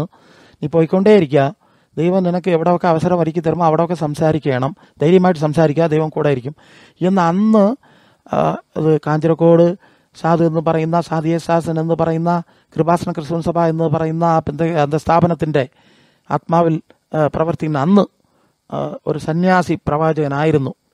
അവർ മുഖാന്തരമായിട്ട് ഈ കാര്യം പറഞ്ഞത്. അപ്പോൾ ഒരു കാര്യം എനിക്ക് പറഞ്ഞു, എടാ പൈശാച് അന്യഭാഷയിൽ സംസാരിക്കും എന്ന് പറഞ്ഞതാണ്. പൈശാച് അന്യഭാഷയിൽ ദൈവത്തിനെതിരായിട്ട് ദൂഷണമൊക്കെ പറയും. നമുക്ക് മനസ്സിലാകുന്നില്ല. നമ്മൾ ഏതോ ആമേനല്ലല്ലോ എന്ന് പറഞ്ഞിട്ടിരിക്കും. അവർ പൈശാച് അങ്ങനെയൊക്കെ ചെയ്യും, ഇത് നീ നോക്ക് എന്ന് പറഞ്ഞു. പക്ഷെ അന്ന് എനിക്കത് മനസ്സിലായില്ല. അവർ പിന്നീട് എൻ്റെ ശുശ്രൂഷ കാലത്തിൽ ചെല്ലുമ്പോഴാണ് ഇങ്ങനെയുള്ള കാര്യങ്ങൾ കണ്ടപ്പോഴാണ് അന്ന് ആ പ്രവാചകൻ പറഞ്ഞത് എനിക്ക് മനസ്സിലായി, ഉറപ്പായി. ഓ, പൈശാച് അന്യഭാഷയിൽ സംസാരിക്കാം അല്ലേ, നേരിട്ട് കണ്ടതല്ലേ, അതുകൊണ്ട് ഈ അന്യഭാഷയിൽ സംസാരിക്കുന്നതല്ല കാര്യം. നിങ്ങളിലായിരിക്കുന്ന ആത്മാവ് സ്വർഗത്തിൽ നിന്ന് വന്നതെങ്കിലേ സ്വർഗത്തിനെ കുറിച്ച വെളിപ്പാട് വരേണ്ടതാണ്. യേശുവിനെ കുറിച്ച വെളിപ്പാട് വരേണ്ടതാണ്. യേശുവിൻ്റെ വചനങ്ങളെ അവിടെ അനുസരിച്ച് ചെല്ലുവാനുള്ള മനസ്ഥിതി വരേണ്ടതാണ്. യേശു കാണിച്ച മാതൃ പ്രകാരം കാണിക്കേണ്ട ഒരു മനസ്ഥിതി അത്ര ദൂരം വരും. അപ്പോസ്തലന്മാരുടെ മനസ്ഥിതി അവർ പറഞ്ഞത് അങ്ങനെ വരുന്നല്ലോ. അതല്ലേ പ്രശ്നം. ശിഷ്യന്മാരാക്കുന്നു എന്നൊക്കെ പറഞ്ഞാൽ നിങ്ങൾ ഭക്തന്മാരാക്കുന്നു. ഏത് കാര്യത്തെ അവിടെ തെറ്റി തിരിക്കുന്നു എന്ന് വരുമ്പോൾ അത് പൈശാചല്ലേ. നിങ്ങളിലായിരിക്കുന്ന പൈശാചല്ലേ, സത്യത്തിൻ്റെ എതിരല്ലേ, സ്വന്തമായിട്ട് സംസാരിക്കുന്നവനല്ലേ, തിരുക്കുന്നവനല്ലേ. ആ ആത്മാവിലെ നിങ്ങളല്ല പ്രവർത്തിക്കുന്നത്. യേശുവിൻ്റെ ശിഷ്യന്മാരാകുമെന്ന് പറഞ്ഞാൽ എന്താ? നിങ്ങൾ ഓടുന്നു. ഓടുന്നല്ലോ, ഒച്ച വിളിക്കുന്നു, ബഹളം വയ്ക്കുന്നു. യേശുവിൻ്റെ ശിഷ്യന്മാരാകുമെന്ന് പറഞ്ഞാൽ ആ പൈശാച് അവിടെ എന്താ ബഹളം വയ്ക്കുന്നു? അവിടെ എന്തൊക്കെ ചെയ്യുന്നു നിങ്ങളെ? ഓക്കെ, മാനസാന്തരപ്പെട്ടാൽ നല്ലതില്ലെങ്കിൽ കഷ്ടം, അറിയാമല്ലോ. അവിടെ അഗ്നിക്കടൽ എന്ന് പറയുന്ന കാര്യം നിങ്ങൾ അറിയുന്നതല്ലേ.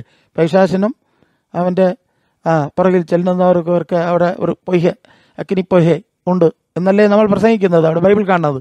അപ്പോൾ നിങ്ങൾ പൈശാചിൻ്റെ പ്രവർത്തനത്തിൽ ചെന്നാലേ എവിടെ ചെല്ലും? സ്വർഗത്തിലോ? തീർച്ചയായും ഇല്ല. അപ്പോൾ അതുകൊണ്ട് മാനസാന്തരപ്പെടുവേൻ, കാലം സമീപിച്ചു എന്നാണ് കാര്യം. അപ്പോൾ விஷயத்துக்கு வருவோம். என்ன சொல்கிறோன்னா, அப்போ இயேசு ஒரு யூத மரபில் பிறந்த போதிலும் அவர் யெகோவாவை தான் தொழுகை செஞ்சிருக்கணும் மறுபடி. ஆனால் அந்த வார்த்தையை பார்க்குறோம். நீங்கள் மத்தேயு 11:25 அந்த சமயத்தில் இயேசு சொன்னது, பிதாவே, வானத்துக்கும் பூமிக்கு ஆண்டவரே, இவளை ஞானிகளுக்கும் கல்விமான்களுக்கும் மறைத்து பாலகருக்கு വെളിപ്പെടുത്തിനപടിയാൽ ഉമ്മയെ സ്തോത്രിக்கிறேன். ഇപ്പോൾ യഹോവയായ ദൈവമേ എന്ന് വിളിച്ചില്ല എന്നുള്ളതാണ് ഇവിടെ കാണുന്ന ഒരു കാര്യം. അബ്ബ അല്ലേ, അത് അവിടെ ഗ്രീക്കിൽ അബ്ബ എന്നാണ്. பிதாவே, அப்பா என்று சொல்கிற மாதிரி. அப்போ பிதாவே என்ற வார்த்தையை இயேசு பயன்படுத்தினார் என்பது இங்கே அது யெகோவா என்பது ஒரு தனி நாமம் அல்ல, இருக்கிறவராகவே இருக்கிறேன். ஆபிரகாமின் தேவன், ஈசாக்கின் தேவன், இன்னும் இருக்கிறவன், என்றைக்கும் இருந்து கொண்டிருக்கிற தேவன் என்பது தான் யெகோவாங்கிற வார்த்தைக்கு பொருள். வேறு ஒன்றும் புதுசு ஒன்றும் இல்லை, அது அவருடைய தன்மையின் பொருள். இங்கே பிதாவே என்ற வார்த்தையை இயேசு பயன்படுத்துகிறது நம்ம இயேசுவின் சீஷர்கள் நாம் கவனத்தில் கொள்ள வேண்டிய காரியம். யோவான் 11:41 பிதாவே எனக்கு செவி கொடுத்தபடினால் உம்மை ஸ்தோத்திரிக்கிறேன்னு அங்கேயும் பிதாவை தான் தொழுது செய்கிறார்ல. ஆமாம், அது மத்தேயு 11:25 இயேசு பிதாவே என்று தொழுகை செய்கிறார். 11:41 பிதாவே என்று தொழுகை செய்கிறார். யோவான் 4:21 எங்கும் பிதாவை தொழுது கொள்ளும் காலம் வருகிறது என்று அந்த பிதாங்கிற வார்த்தையை பயன்படுத்துகிறார். அது 6:9 நீங்கள் ஜெபம் பண்ணுகிற விதமாவது பரமண்டலங்கள் இருக்கிற பிதாவே என்று ஜெபம் பண்ணுங்கள் என்று அப்படி சொல்கிறார். மற்ற 6:6 அறை வீட்டுக்குள் பிரவேசித்து அந்தரங்கத்தில் இருக்கிற பிதாவை நோக்கி ஜெபம் பண்ணுன்னு சொல்கிறார். சரிதானே? ஸோ மத்தாய் 11:25 பிதாவே, ആകാശത്തിനും ഭൂമിക്കും, സ്വർഗത്തിനും ഭൂമിക്കും ദൈവമേ എന്ന് പറഞ്ഞ് അവനെ വാഴ്ത്തപ്പെടുമാറായിട്ട് സ്തോത്രിച്ചു മഹത്വപ്പെടുത്തി എന്നുള്ളതാണ് അവിടെ കാണുന്നത്.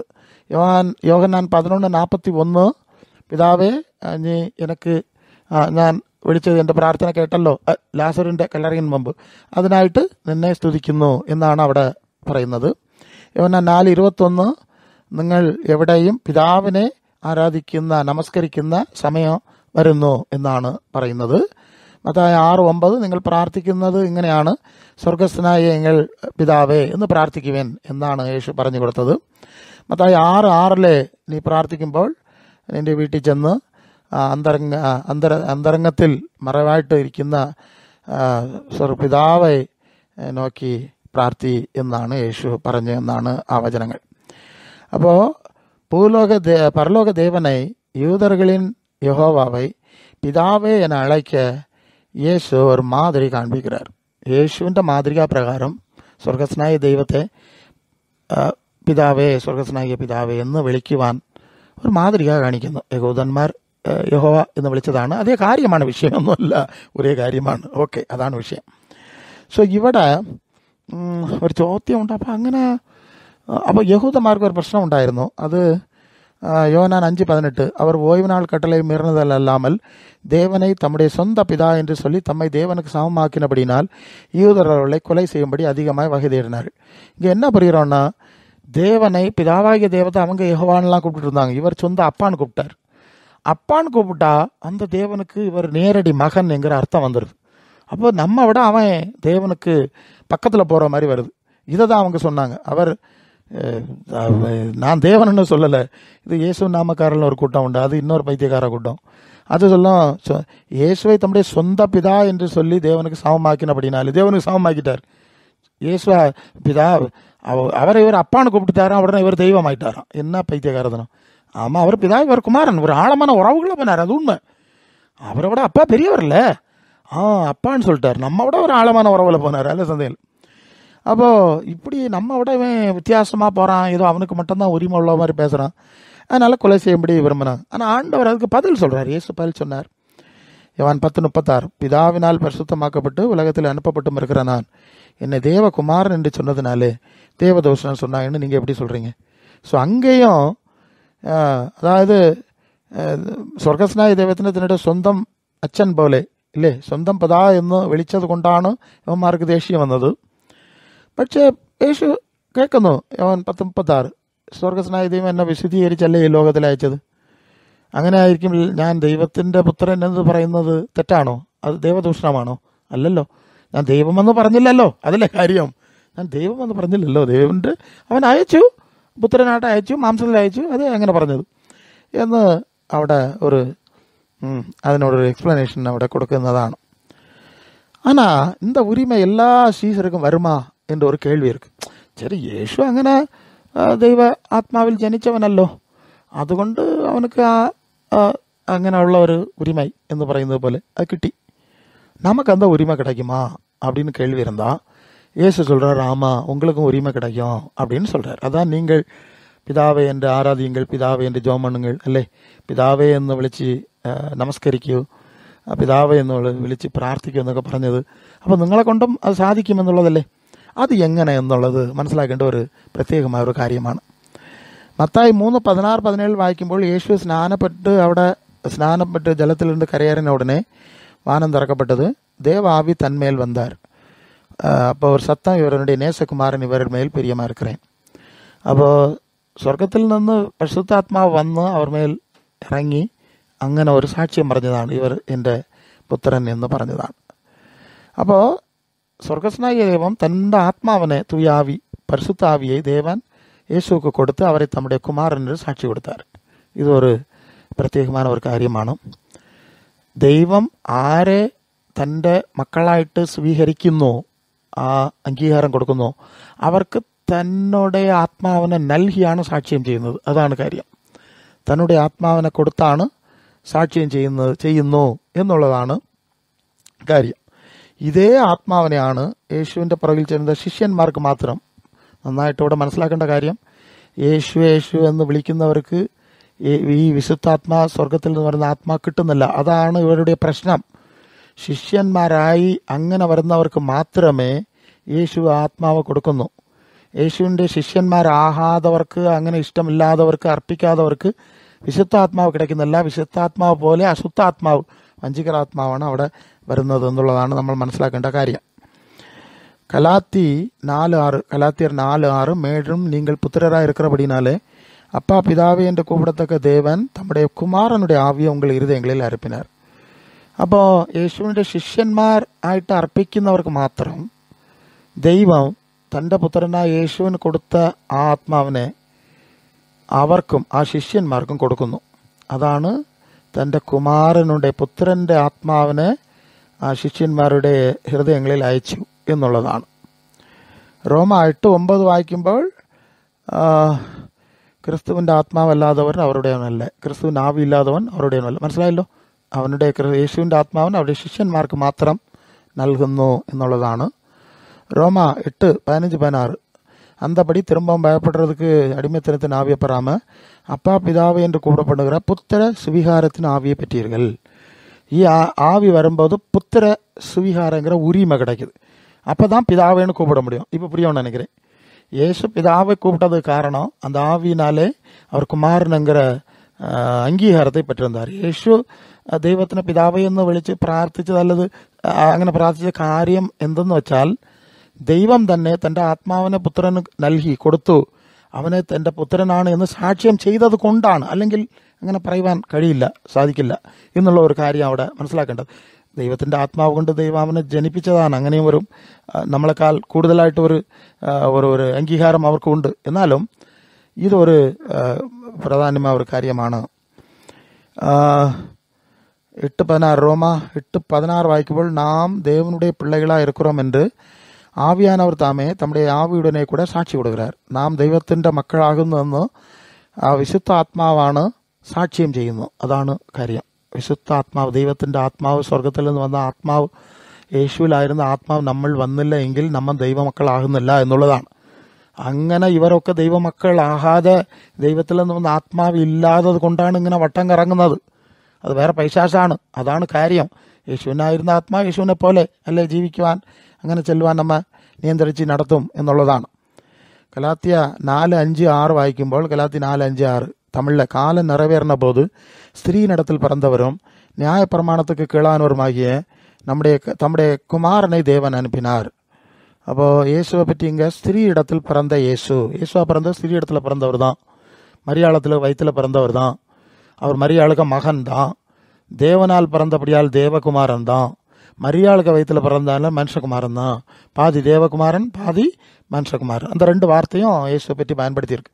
മരിയാളിൻ്റെ വയറ്റിൽ ജനിച്ചത് കൊണ്ട് അവൻ മനുഷ്യകുമാരനാണ്, മനുഷ്യപുത്രനാണ് അല്ലേ. അതുപോലെ നമ്മെ പോലെ എല്ലാ മനുഷ്യർക്ക് ഉള്ള എല്ലാ ഉണർവും എല്ലാ കാര്യങ്ങളും ആയിരുന്നു എന്ന് നമുക്കറിയാം. അതാണ് മനുഷ്യകുമാരൻ. ആ ദൈവാത്മാവിനാൽ ജനിച്ചത് കൊണ്ട് ദൈവപുത്രനുമാകുന്നു. പാതി ദൈവപുത്രനും പാതി മനുഷ്യപുത്രനുമാണ്. അതാണ് 2 വാക്കും അവിടെ ബൈബിളിൽ നമ്മൾ കാണുന്നത്. ஸோ எங்கനെങ്കിലും അങ്ങനെ അയച്ചു. மேலும் நீங்கள் புத்திரராக இருக்கிறதுனாலே அப்பா பிதாவே என்று கூப்பிடத்தக்க தேவன் தமது குமாரன் ஆவியை உங்கள் இருதயங்களில் அனுப்பினார். அப்போ அந்த இயேசுவினுள் ஆயிருந்த அந்த ஆவியை நமக்கு தந்ததுனால நமக்கும் இயேசு போல அப்பா பிதாவேன்னு தெய்வத்தை கூப்பிடக்கூடிய உரிமை கிடைச்சது. യേശുവിൽ ആയിരുന്ന ആത്മാവ് നമുക്കുൾ വന്നത് കൊണ്ട് നാമും ദൈവ മക്കളായല്ലോ. അതുകൊണ്ട് നമ്മൾ സ്വർഗസ്നായ ദൈവത്തിനെ പിതാവേ എന്ന് വിളിക്കുവാനുള്ള അംഗീകാരം നമുക്ക് കിട്ടി എന്നുള്ളതാണ്. ഇവിടെ വളരെ ശ്രദ്ധയോട് കവനിക്കേണ്ട ഒരു കാര്യം ഇതാണ്, നോക്കേണ്ട കാര്യം ഇതാണ്. പരലോക പിതാവിൻ ആവിൻ അംഗീകാരം പെറാதவர்கள், ഇതാ വിഷയം.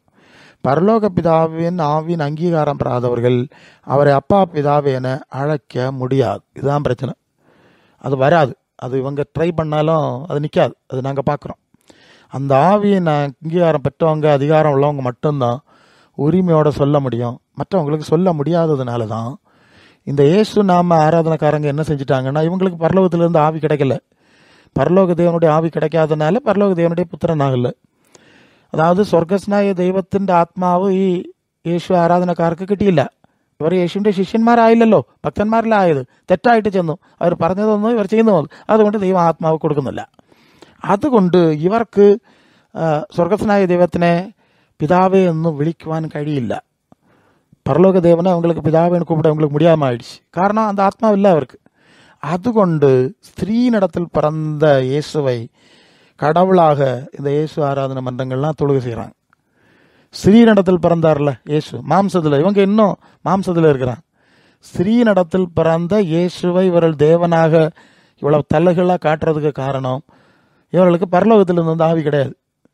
அதனால பரலோக தேவனை அவங்க அப்பா பிதாவின்னு கூப்பிட முடியாது, வழி இல்லை. அதனால என்ன செஞ்சிருவாங்க, இயேசுகிட்ட போயிடுவாங்க. நான் ஏற்கனவே ஒன்று சொன்னேன், பரலோக தேவனோட பந்தத்தில் ஐக்கியத்தில் இருக்கிறவங்க பிதாவேன்னு ஜெபம் பண்ணுவாங்க. அந்த ஐக்கியம் இல்லாதவங்க இயேசுவே ரட்சியம்னு சத்தம் போடுவாங்க. ஏன், தெய்வமேன்னு கூப்பிட முடியாது. அவரோடு உங்களுக்கு அந்த அப்பா பிதாவைங்கிற உறவு வரல இன்னும். இவங்க அப்படியே இருக்கிறதுனால தான் இந்த இயேசு ஆராதிக்கிற மன்றங்களும் இயேசு கடவுளுங்கிற கொள்கையும் உருவாச்சு. ஆறாரெல்லாம் பரலோக தேவ ஆவினால் நிறைஞ்சி பரலோக தேவனோட ஐக்கியத்தில் வருவாங்களோ, நீங்கள் வந்து 1 யோவான் 1:3 எங்களுடைய ஐக்கியம் പിതാവോടും അവരുടെ കുമാരനായ യേശു ക്രിസ്തു இருக்கிறது. ഞങ്ങളുടെ കൂട്ടായ്മ ഐക്യത പിതാവോടും പുത്രനോടും ആയിരിക്കുന്നു എന്ന് പറയുന്നവർ മാത്രമേ ദൈവത്തെ പിതാവേ എന്ന് വിളിക്കുവാൻ കഴിയും. മറ്റവരങ്ങനെ വിളിക്കുന്നില്ല, യേശുവെ എന്ന് മാത്രം വിളിക്കും. കാരണം യേശു പാപികളുടെ സ്നേഹിതനല്ലേ, രക്ഷ കൊടുക്കുവാൻ വന്നതല്ലേ, മനുഷ്യരെ രക്ഷിക്കുവാൻ വന്നവനല്ലേ. അതുകൊണ്ട് അവർക്ക് ആ പ്രശ്നമില്ല. അതുകൊണ്ടാണ് യേശു ആരാധന എന്ന് പറയുന്നത് പാപികളുടെ ആരാധനയാണ്. യേശു ദൈവമെന്ന് പറയുന്നവരൊക്കെ പാപികളാണ്. അവർ സ്വർഗസ്നായ ദൈവത്തോട് ഇന്നും ഒരു ഐക്യതയിൽ കൂട്ടായ്മയിൽ വന്നിട്ടില്ല എന്നുള്ളതാണ്. സ്വർഗസ്നായ ദൈവത്തിൻ്റെ ആത്മാവ് അവർക്ക് കിട്ടിയില്ല. ആ അംഗീകാരം ദൈവമക്കൾ എന്നുള്ള അംഗീകാരം സ്വർഗസ്നായ ദൈവൻ കൊടുത്തിട്ടില്ല. അതുകൊണ്ടാണ് അവർ സ്വർഗസ്നായ പിതാവിനടുത്തിൽ ഇവർ വരുന്നില്ല. അവരകന്ന് നിന്ന് അവിടെ യേശുവിനെ ദൈവമാക്കിയിട്ട് അത് ഞാൻ വാതിൽ, എന്നിലൂടെ വഴിയും സത്യവും ജീവനുമായിരിക്കുന്നത് ഞാനാണ് വാതിൽ എന്ന് പറഞ്ഞാൽ ഇവർ വാതിലിൽ നിന്ന് കളയും. വാതിൽ കിടന്ന് അവിടെ അകത്ത് പിതാവിൻ്റെ അടുക്കൽ ചെല്ലുന്നില്ല. കാരണം ആ യോഗ്യന്മാരായില്ലല്ലോ, അർഹത വന്നില്ലല്ലോ, ആത്മാവ് കിട്ടിയില്ലല്ലോ. അതിലെ കാര്യം അതാണ് ഇതിൻ്റെ രഹസ്യം. ഓക്കെ, അപ്പോൾ അങ്ങനെ ഈ കാര്യമൊക്കെ இதெல்லாம் கொஞ்சம் உங்களுக்கு மனசில் இருக்கும்னு நினைக்கிறேன். இது பரலோக ஆவி பெற்றவர்களுக்கு மட்டும்தான் மனசிலாகும், அவங்க தான் ஏற்றுக்கொள்வாங்க. இல்லாதவங்க வேதபுரட்ட ஆவி, கள்ளத்தனமான ஆவி, சாத்தானுடைய ஆவி, பொய்யின் ஆவி அதுக்கு ஒப்பு கொடுத்துட்டார். அவங்கள திருப்பி எடுக்க முடியாதுங்கிறது, பெரும்பாலும் அது எடுக்க முடியாதுங்கிறது நாங்கள் பார்க்குறதான ஒரு காரியம். நீண்ட அனுபவத்தில் நாங்கள் பார்க்குறோம். பிதா எடுத்துக்கொள்ளாவிட்டால் என்னிடத்தில் வரான் அப்படின்னு ஏற்கனவே இயேசு சொல்லியிருக்கிறார். ஆகவே அநேகரால் அது முடியாமல் போகிற ஒரு காரியத்தை நாங்கள் தொடர்ந்து பார்த்து கொண்டு வருகிறோம். ஏன் அப்படி அவங்களால முடியாமல் போகுது அப்படின்னா, அதை நீங்கள் விளக்கம் 2 தெசலோனிக்கேயர் 2ஆம் அதிகாரம் 2 தெசலோனிக்கேயர் 2ஆம் அதிகாரத்தில் இருக்குது. அது என்னன்னா 9லிருந்தே நாம் படிக்கலாம். அந்த அக்கிரமக்காரனுடைய வருகை, அக்கிரமக்காரனா பிசாசு, அது இப்பொழுதே கிரியை செய்கிறது. அது 7ஆம் வசனத்தில் 2 தெசலோனிக்கேயர் 2:7 அக்கிரமத்தின் ரகசியம் இப்பொழுதே கிரியை செய்கிறது. இப்பவுமே அக்கிரமத்தின் ரகசியம் പൈശാസിൻ്റെ പ്രവൃത്തി, അധികാരം, തന്ത്രം അത് ലോകത്തിൽ ഇപ്പോഴും പ്രവർത്തിക്കുന്നതാണ്, നടക്കുന്ന ഒരു കാര്യമാണ്. അപ്പോൾ நீங்கள் 10ஆம் வசனம், கெட்டு போகிறவர்களுக்குள்ளே அநீதியினால் உண்டாகும் சகலவித வஞ்சகத்தோடும் இருக்கும். வஞ்சகம் எல்லா விதமான வஞ்சிக்கிற ஆத்மாவான வஞ்சகத்தோடும் இருக்கும். ரட்சிக்கப்படத்தக்கதாய் சத்தியத்து மேலுள்ள அன்பை அல்லது அன்புடனே சத்தியத்தை அங்கீகரியாதபடினாலே அப்படி நடக்கும். ஆகையால் சத்தியத்தை விசுவாசியாமல் அநீதியில் பிரியப்படுகிற யாவரும் ஆக்கினைக்குள்ளாகப்படும்படி அவர்கள் பொய்யை விசுவாசிக்கத்தக்கதாக கொடிய வஞ்சகத்தை தேவன் அவர்களுக்குள்ளே அனுப்புவார். ஸோ இதான் முக்கியமாக நமக்கு கவனிக்க வேண்டிய காரியம். பொய்யை விசுவாசிக்கத்தக்கதாக கொடிய வஞ்சகத்தை தேவன் அனுப்புகிறார் என்றுள்ள ஒரு எல்லைக்குள்ளே இவங்க சிக்கிக்கிறாங்க. ஏன்னா கொஞ்சம் ரொம்ப காலம் பார்த்தார், இவங்க ஒன்றும் கீழ்ப்படிய மாட்டாங்க என்கிறதுனால அவங்க இஷ்டத்துக்கு அவர்களை ஒப்பு கொடுக்குற ஒரு காரியத்தை நீங்கள் படிச்சிடலாம். சரியா? அவர் தேவ சித்தம் செய்யாத கொடிய வஞ்சகத்துக்கு அவர்களை ஒப்பு கொடுத்துருக்கிறாருங்கிறத அது 2 தெசலோனிக்கேயர் 2ஆம் அதிகாரம் 12லிருந்தே நாம் வாசிக்கலாம். அதாவது அது 2:12 தெய்வம் അവർക്കും പോഷ്ക്ക് വിശ്വാസിക്കുമാറ് വ്യാജന്യത്തിൻ്റെ വ്യാപാര ശക്തി അയക്കുന്നു.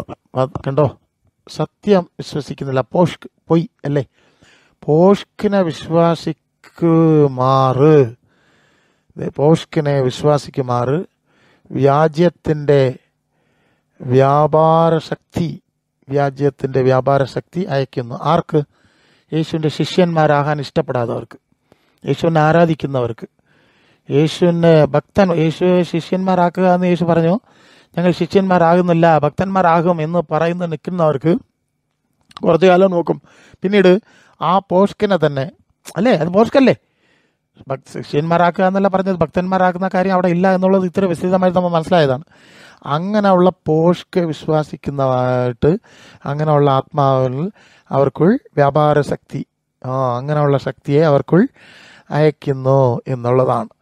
ഇത് ഞങ്ങൾ മനസ്സിലാക്കിയിട്ടുണ്ട്. അതുകൊണ്ട് ഞങ്ങൾ ചിലതൊക്കെ ഇങ്ങോട്ട് പറയും.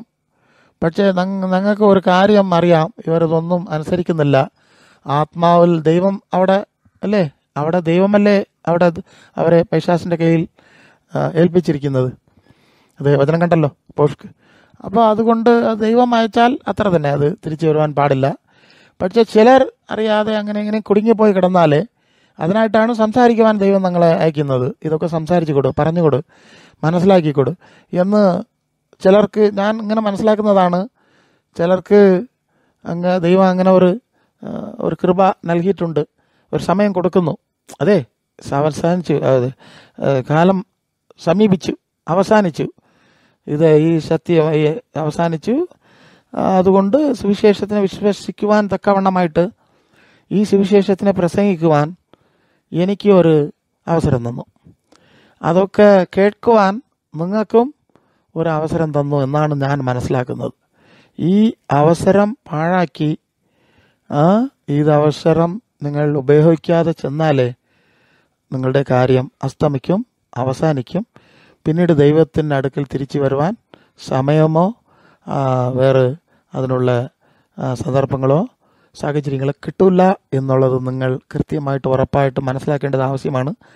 എൻ്റെ ദൈവത്തിനെ എനിക്കറിയാം, എനിക്ക് ദൈവം തന്ന ശുശ്രൂഷ വിളി എനിക്കറിയാം, അവൻ തന്ന ഈ വചന അറിവ് പരിജ്ഞാനം എനിക്കറിയാം. ഇത് ഞാനല്ല, ദൈവാത്മാവാണ് ഇതൊക്കെ എനിക്ക് വെളിയാക്കി തന്നത്. അതൊക്കെ നിങ്ങളോട് പല രീതിയിലാണ് സംസാരിക്കുന്നത്. അപ്പോൾ ഞാനൊരു സുവിശേഷനായിട്ട് നിങ്ങൾ മാനസാന്തരപ്പെടുവിൻ, യേശുവിൻ്റെ സുവിശേഷത്തിനകത്ത് വരുവിൻ, ഈ പോഷ്കായ വഞ്ചകമായ സുവിശേഷത്തിനകത്ത് പുറത്ത് വരുവിൻ എന്ന് വിളിക്കുവാനുള്ള അധികാരം ദൈവം എനിക്ക് തന്നിട്ടുണ്ട്. എന്നിടത്തിൽ വരുവാൻ ഞാൻ വിളിക്കുന്നില്ല, യേശുവിടത്തിൽ വരുവാൻ, യേശുവിൻ്റെ ശിഷ്യന്മാരായി മാറുവാൻ. ആ വാക്കാണ് യേശുവിൻ്റെ ശിഷ്യന്മാർ, ഭക്തന്മാരല്ല. നിങ്ങളൊക്കെ ഭക്തന്മാരിൽ നിന്ന് ശിഷ്യന്മാരായി മാറി അവൻ പറഞ്ഞതും അവൻ കാണിച്ച മാതൃക പ്രകാരം, അവൻ്റെ അപ്പോസ്തലന്മാർ പറഞ്ഞിട്ടുള്ളതും കാണിച്ച മാതൃക പ്രകാരം ജീവിക്കുവാൻ ദൈവാത്മാവ്, സ്വർഗസ്നായ ദൈവം യേശുവിൻ മുഖാന്തരമായിട്ട് സ്നേഹത്തോടെ വിളിക്കുകയാണ്. ഈ സ്നേഹവിളി നിങ്ങൾ ഏറ്റെടുക്കുന്നോ ഇല്ലയോ എന്നുള്ളത് നിങ്ങളുടെ കാര്യം. എങ്ങനെയെങ്കിലും ദൈവം തന്നെ നിങ്ങളെ അനുഗ്രഹമായ ഒരു വഴിയിലേക്ക് നടത്തുവാൻ പ്രാർത്ഥിക്കുന്നു. ദൈവത്തിന് സ്തുതി ഉണ്ടാകട്ടെ. ആമേൻ.